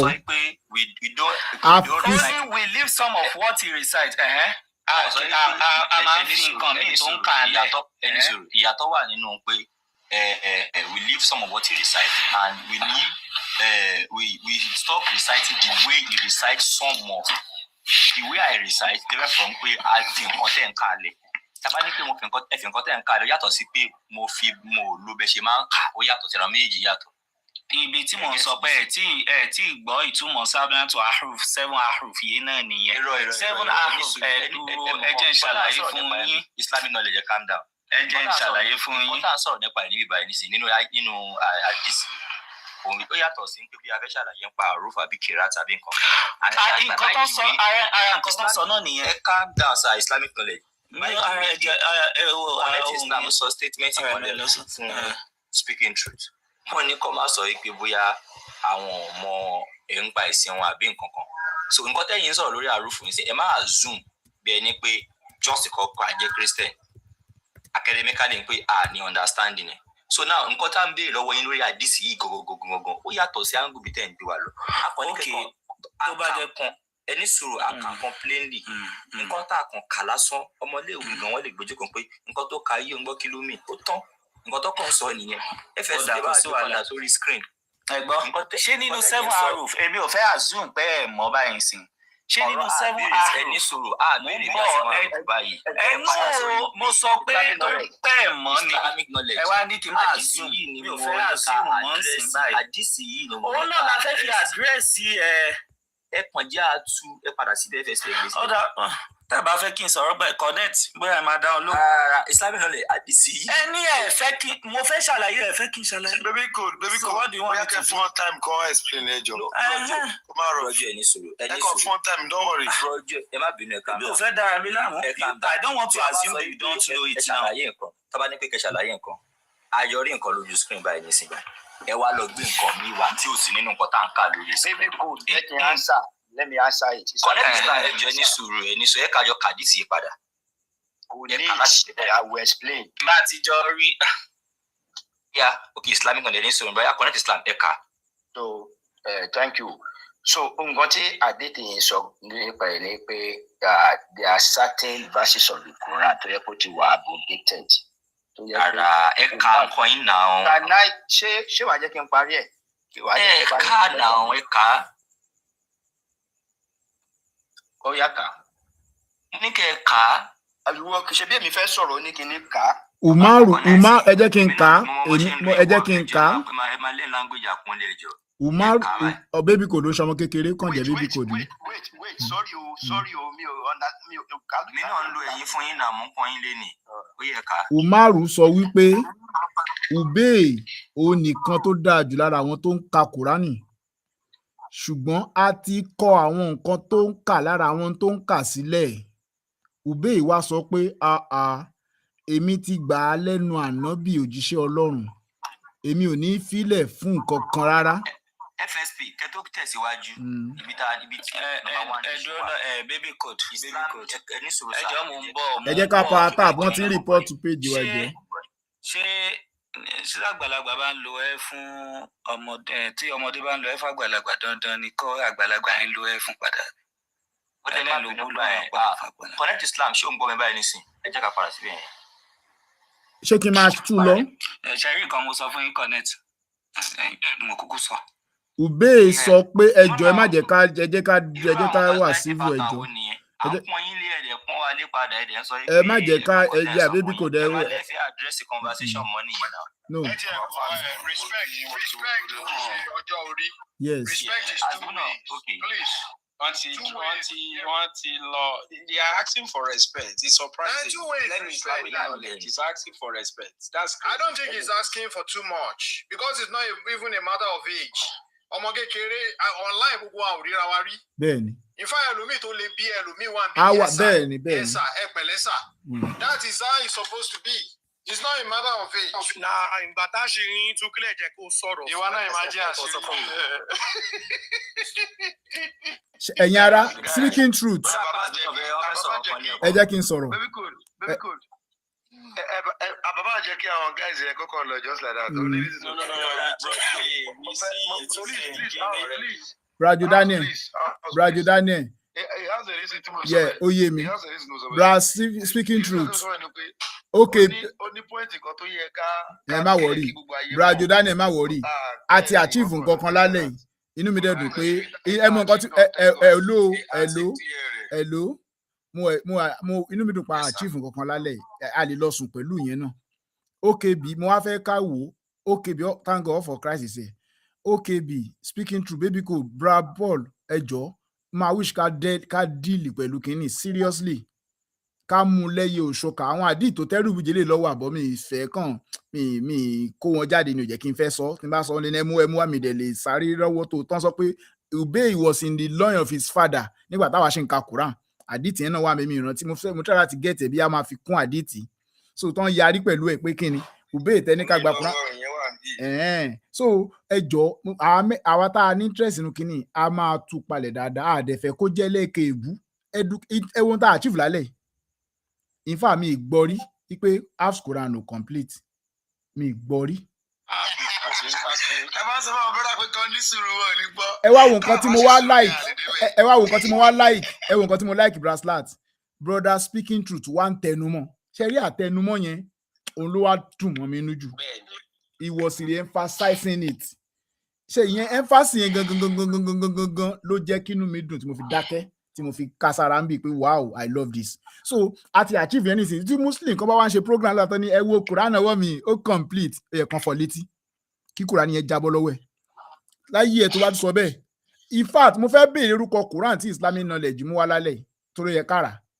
Quran tí wọ́n ṣe site tán fi. Bàbá pa kámẹ́rà. Site. Compilation ló mú wá. Abracadabra ló lò. All the Quran together. Just like the about Bible atoka. That's just it. Footnote. You don't care for you. No. It's not compilation. No footnote. Footnote. Yeah. With footnote. Exactly. It's just a particular Quran with footnotes. Èmi náà ní mo ní 10 kirat. You see, I want to appreciate FSP Jordania. Thank you so much for tonight because a privilege that one guys in here really platform lale. Can read lot of me. I go to their platform every time, but it's like that Islamic knowledge that is saying here who is muting me. That is his job. that is what he does. That's why many of my friends does not want to go to their platform again. We have said it. People don't want to go to their, because once you say something, you say, prove it. The way you're off camera, if it were to be on his platform, he will ask you to open it. They will be shouting, open it. We will not engage if you don't open it. That's the way they do. So privilege, because that is the way to talk to them. Mo fẹ́ ká agree lálẹ́ yìí. Mo fẹ́, brethren, mo ti rí àwọn tí wọ́n nímọ̀ jù mí lọ. Bra Paul wà níbí, Speaking Truth wà níbí, OKB wà níbí, Baby Ko wà níbí. A lè tún topic yìí ṣe dáadáa tó máa wà well educative ju eléyìí lọ. Táwọn èèyàn lè kẹ́kọ̀ọ́. Èyìnbó ńláńlá tẹ̀ kan sọ ló dẹ́rù bèmí, mi ò gbé èbò. Ẹ ti ń ṣe èyìnbó ńláńlá jù. Àwọn èèyàn tí ò kàwé la fẹ́ kó. Ẹ ṣàánú mi. Èyìnbó ńláńlá mo sọ́njọ́ kan títí tọ̀kì blọ́ọ̀kì mi dànù. That in fact, you are very correct. Ṣẹ́rí topic yìí, thank God pé gbogbo àwọn èèyàn tí mo gbọ́ tí wọ́n sọ̀rọ̀, mo kọ́ àwọn kankan lọ́wọ́ wọn. Àìtí ìwọnú topic yìí. Rárá. We've not talked about our roofs. We've not talked about Kirat in details. We've not talked about We've not.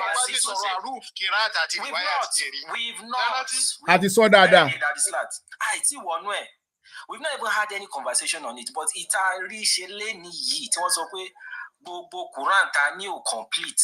That is good. God logic now. Our platform will join here.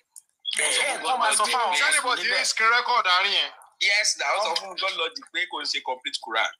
They have complete Quran. Connect with Islam. So Allah is a mother. So God logic. Yes, I want to join here. Okay, be. Connect with Islam. I don't fall. Exactly. Allah is a mother. Irọ́ kan bẹ tó tún wá pa léni. Bàbá Hasbunallah ẹjọ́ ẹ má bínú. Hasbunallah wà láàrin wa. Hasbunallah wà láàrin wa. Ẹ káàbọ̀. Speaking to mi ò dá sáwọn bọ́ yẹn, so èmi àti wọn mi ò mọ̀ wọ́n rí, so dájọ́ àkídà wa yàtọ̀. So ṣẹ́rí irọ́ kan bẹ tí mo bá yẹn tó wà lálẹ́. Inú àtàwọn bọ́ sí náà láti bọ́ sí lálẹ́ yẹn. So Bible náà dì pẹ̀lú, so kò kàn mí. Àwọn tẹ̀lé ká mú kìlá tó sábọ̀ hàn ọ̀nà méjì dábí ka Quran àti wọn lé lísì mẹ́ta, so sáwọn ẹ̀ máa mọ̀ ọ́n sọ̀rọ̀. Àní wọ́n tún wá parọ́ kan sẹ́, ṣé mọ̀ pé tẹ́ bá lọ online there is no single Islamic scholar tó lè sọ ìtumọ̀ àrùfù fún yín. Ó pín yẹlẹyẹlẹ. That is slat, ẹ fi wọ́n lẹ̀. Àwọn bá fún mi ní táìmù lọ́jọ́ kan, mo ṣe research ẹ̀, mo ṣe bá ṣe, mo ti sọ fún yín rí náà. Ó dà pé kira àtúlẹ̀ mutawatirah. Ṣẹ́rí àrùfù ìmùn Hasbunallah sẹ́. Ẹja dìbéètì Hasbunallah lọ́jọ́ kejì. From here títí dé Mẹ́kà. Wọ́n lè wá ṣàlàyé bó ṣe ṣe ti ṣàríà lọ́jọ́ yẹn. Wọ́n lè wá ṣàlàyé káwọn èèyàn lè béèrè question lọ. Ṣẹ́rí nǹkan tá a máa ṣe rèé. Ẹ̀yin ará. Ẹ fẹ́ mi dé lórí sábọ̀n lóní ọ̀nà méje yẹn. Àmà gbogbo ẹ̀ jáde, mo ṣe research ẹ̀, mo ṣe bá sùn ẹ̀ dáadáa. A máa pè ní kira àtúlẹ̀ mutawatirah. Àwọn sì ti dá wà àtúlẹ̀ mutawatirah. So kira àti sábọ̀n. What about with Kirat Shadid? Ṣẹ́rí ẹ má bínú sáà Broslat. Ṣẹ́rí àdìsí tí Bro Paul gbé jáde last. Àdìsí yẹn bàbá ńlá bọ́ọ̀mù burúkú ni. Ó fẹ́ lo òrìjó fún wa, òrìjó yẹn wá fẹ́ sáré gbé wa lọ síbi mi. Àdìsí yẹn literally sọ pé wọn lára àwọn nǹkan tó máa ń kà ń pé wọn ò kà á mọ́.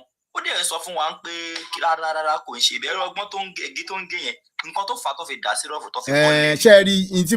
ṣẹ́ẹ̀rí baby code nítorí pé wọ́n fẹ́ dá sí rọ́ọ̀fù lèmi ṣe ní pé káṣá máa wo bẹ́ẹ̀ ó respect mi nítorí pé tán bá ti lo kinní yẹn wọ́n á fi escape ara wọn lọ ni mi ì dẹ̀ fẹ́ kó lọ nǹkan tí Bra Jordan ń sọ náà ni tábà ti wọ́n respect ẹ jẹ́ ká gbàgbé yẹn nítorí níta fẹ́ àti mú kan nú ẹ̀ lálẹ́ inú mi dẹ̀ dùn pé Bra Speaking Truth èmi fẹ́ ká mú àti dúpẹ́ Hasbunallah àwọn ní òye dáadáa ń pa ẹ̀ kì í dẹ̀ ṣe pà ń ṣe láti yẹ̀yẹ́ ẹnikẹ́ni ẹ jọ̀ọ́ àyẹ̀yẹ́ ní bọ̀ a fẹ́ kẹ́kọ̀ọ́ ni pé ṣé tòótọ́ Quran kan ló wà God bless you ṣé Quran kan ló wà tó bá jẹ́ Quran tó bá pọ̀ kò sí nǹkan tó fi ń ṣèyàn náà ṣùgbọ́n ká máa ní ẹyọ kan ní letter for letter dot for dot kíní kan for kíní kan ẹ jẹ́ ká tú ọ yẹbẹyẹbẹ fáwọn èèyàn káwọn èèyàn mọ̀ pé half Quran táwọn gbé dání kò complete according to Islamic knowledge in fact ó yà mí lẹ́nu láti gbọ́ lálẹ́ ó ṣọ́ọ̀kì mi bákan ṣùgbọ́n kò ẹ jẹ́ ká rí rẹ́kọ́dì yẹn o ẹ jọ̀ọ́ ẹ jẹ́ kó máa fly.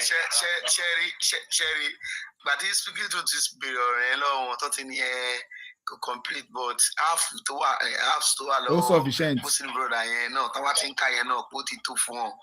The next question tẹ́ mi fẹ́ bí wọ́n ní pé so tí 7 aruf tí wọ́n ń pariwo yìí bó ti rẹ̀ jẹ́ pé wọ́n mọ̀ tún but ibi tó ń dọ́jì sí ni ẹ̀ this 7 aruf tí ò bá wà important kí ni reason tí Allah fi sọ kalẹ̀ jẹ́ pé as of today 99% of Muslims cannot have access to that complete Quran tí òun sọ fún kí ni benefit tí Allah kan dédé jù kalẹ̀ ní àdúgbò. Quran yẹn ṣe pé 100 years and 2 years ago ni now. So mo fẹ́ ká jọ decide ká tó lọ sùn torí sólà mi ti kú laptop náà lọ. ẹ ti ń wọnú àrùf ni ẹ dadijo ẹ ti ń wọnú àrùf gangan. báwo la ṣe fẹ́ rìn àwọn mẹ́rin ẹ̀yin mẹ́rin tí mo dárúkọ àwọn mẹ́rin tí mo dárúkọ yìí. mo fẹ́ kí baby code jẹ́ ká because màá tó ń sọ pé baby code tó ti lo ó fún baby code yẹn mọ̀ pé brother mi ni wọ́n amúra wa awóráwo ni the baby sọ pé baby code AI fún 2 minutes ẹ má wọrí tó bá explain tí o bá sọ ọkọ tẹ tó wà nù. ẹ mọ wáyé tí mi ṣe allow 2 minutes yẹn ni pé ó máa fẹ́ fò kúrò lórí àdìsí pátápátá ó fẹ́ address àdìsí àtọ́. tẹ́lá wà nígbà tó wà ní speaking truth to jọ ń sọ̀rọ̀ baby code tẹ́lá wà ti wà nígbà tó wà ní speaking truth to jọ ń sọ̀rọ̀ this same game tó play pẹ̀lú yín wọ́n fẹ́ play pẹ̀lú speaking truth but aṣáà mention pé a fi ọgbọ́n ṣe títí tó fi sọ truth nǹkan tá a fẹ́ kàn sọ truth yẹn òtítọ́ yẹn tó fi sọ fún wa báyìí ṣe náà nìyẹn. gẹ́gẹ́ bí orúkọ wọn àní ẹ̀yin èèyàn tí mo dárúkọ yìí ìjọ wo la tún. ọdún stage kan ó kébí sọ̀rọ̀ ó wá rẹ́rìn mo dẹ̀ mọ̀ pé ó kébí bínú ni mo ṣe ní no ẹ má jà ṣe bẹ́ẹ̀ yẹn o. mo ti mọ̀ wọ́n tá bá ti rẹ́rìn bẹ́ẹ̀ mi ní sọ̀rọ̀ ọgbọ́n láti dọ́jì question. wọ́n lálejò asáwìtì àbí asáwìtì apology ẹ sọ pé muslim wà bíbá ẹ̀. kán gòkè ṣáàṣì ní táì ṣáàwò yẹn wá ṣèfẹ́ tẹ̀síwájú ẹ jẹ́ kán gòkè dẹ́ ẹ jẹ́ kán gòkè tá a bá ṣì ní time láti sọ̀rọ̀ kò èmi náà ní time díẹ̀.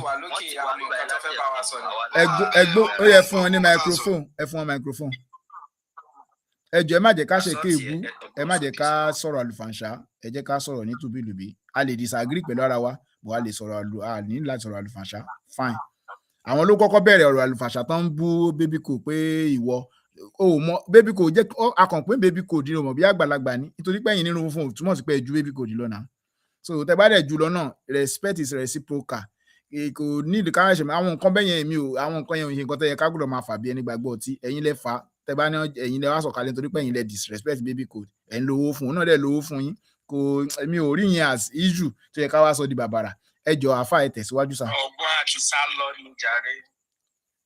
ọgbọ́n àlùwàlá ológbò ta ló máa parí ẹ̀ ta ló máa parí òwe yẹn fún mi àlùwàlá ológbò. ṣẹ̀rí àlà máa lò fún olóńgbò yẹn kó máa wọrí. ẹ jẹ́ ká gbọ́ látọ̀dọ̀ àáfà wa ẹ go ahead sir kí lẹ ní fún wa ká tó lọ fara lílẹ̀ torí a sì fẹ́ ká sọ̀rọ̀ bá a ṣe fẹ́ ṣe program yìí tọ́pìkì àtúgbò rapport èmi àti yín ni o 2024 nǹkan tá a jọ fi tọ́pìkì yìí ṣe ẹ ti gbàgbé bá lajib ta fà in fact. bra speaking truth èmi àti brother yìí ta.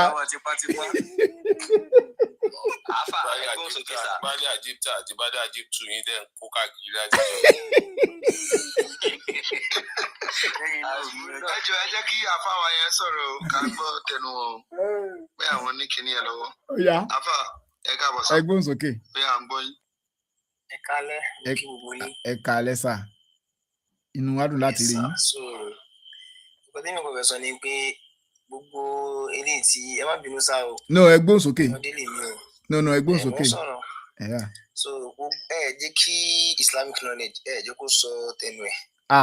ẹ jẹ́ kí wọ́n sọ̀rọ̀ rárá ẹ̀kọ́ ń takò wọ́n lọ́tún lọ́sì so wọ́n ní nǹkan kan tó fẹ́ ṣàlàyé fún yín tí ẹ̀yin understand. ó dà ṣe ẹ lè ṣàlàyé ṣẹ́yìn lè ṣàlàyé ká fún yín time ṣẹ́jú ìlẹ̀dẹ̀ nílò.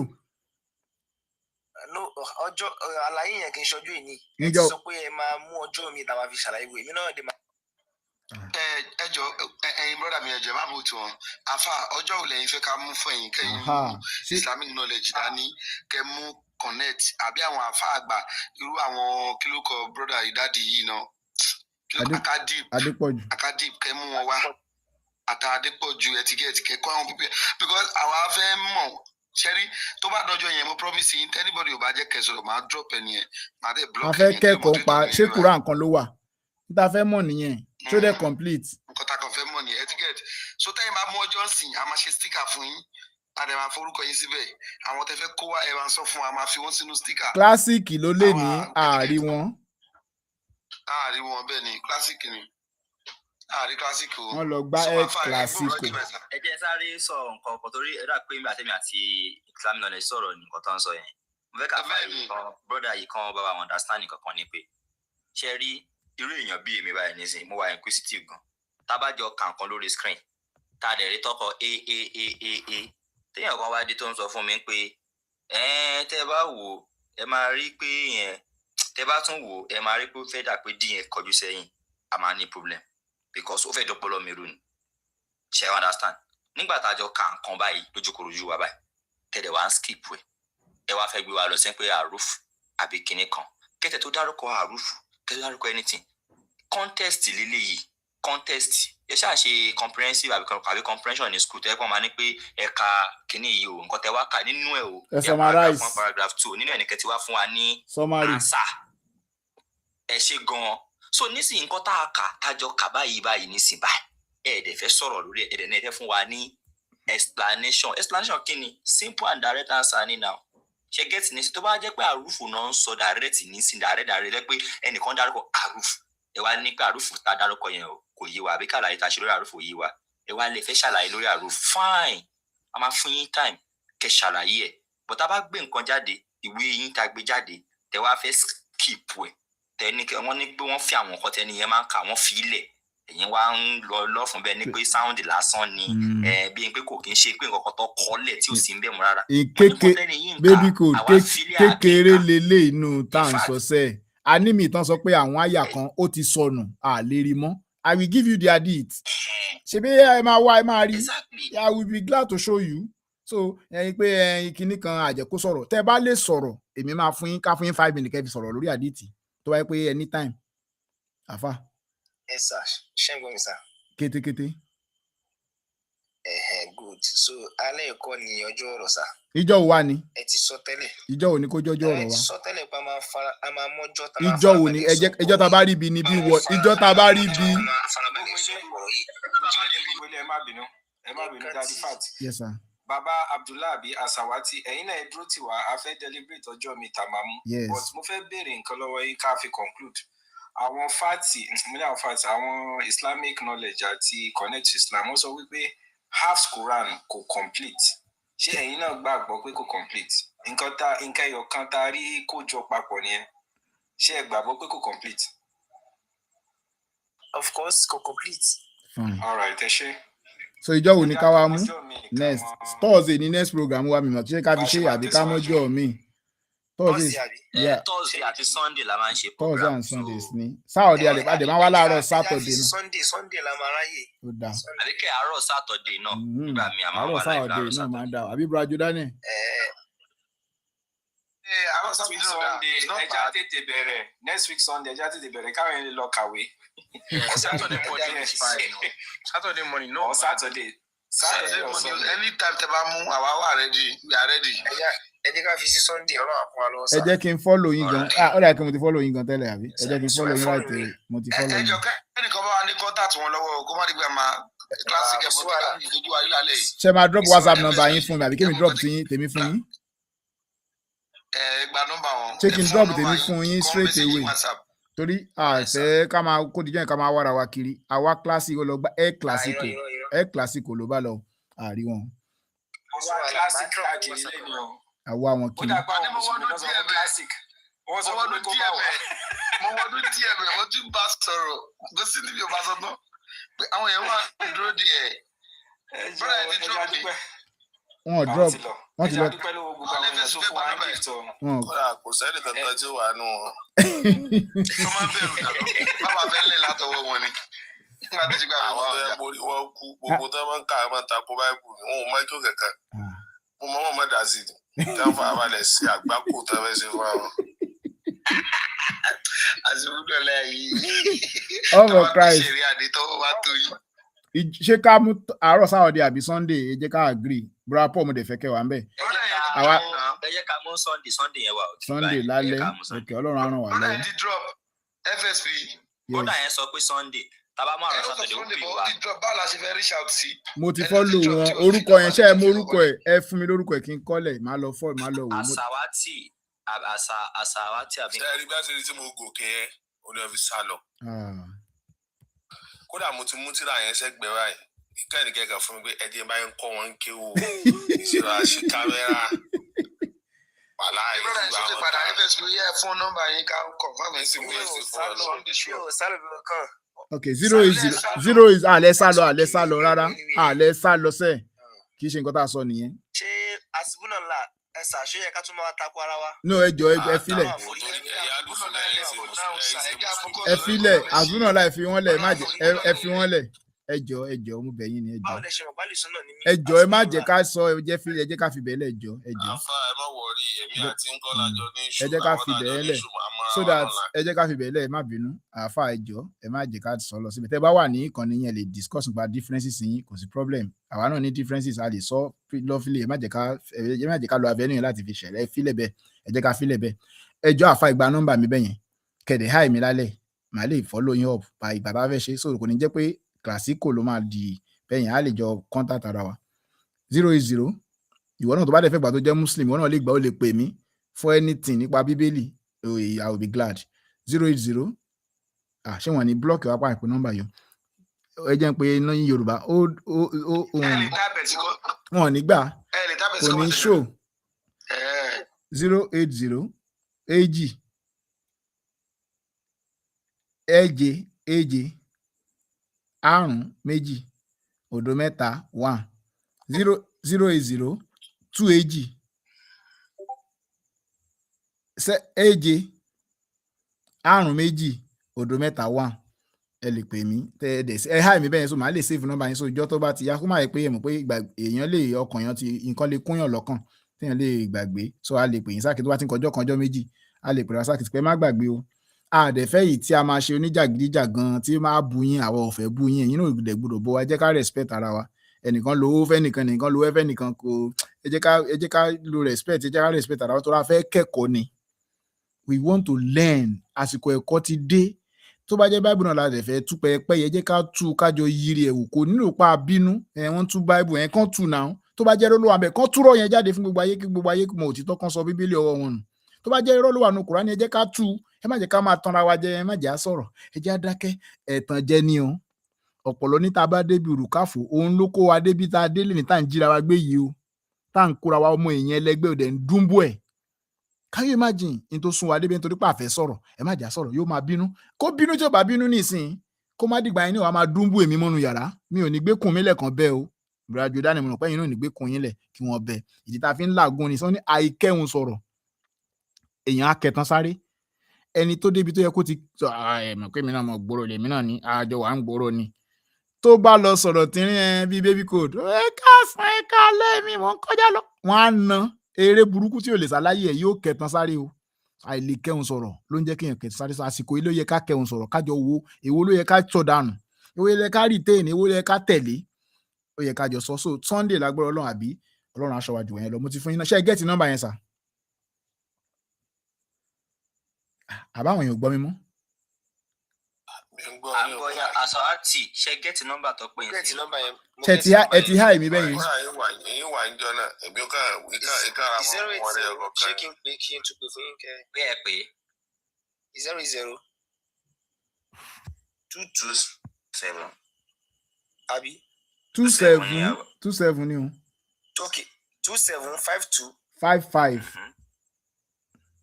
Okay, 080 2755 0001. ó kàn bẹ́ẹ̀ ni sà FSP ẹ háì mi bẹ́yẹn ṣe ti háì mi bẹ́yẹn mo fẹ́ rí mẹ́sẹ̀gì yín ká tó túká ni.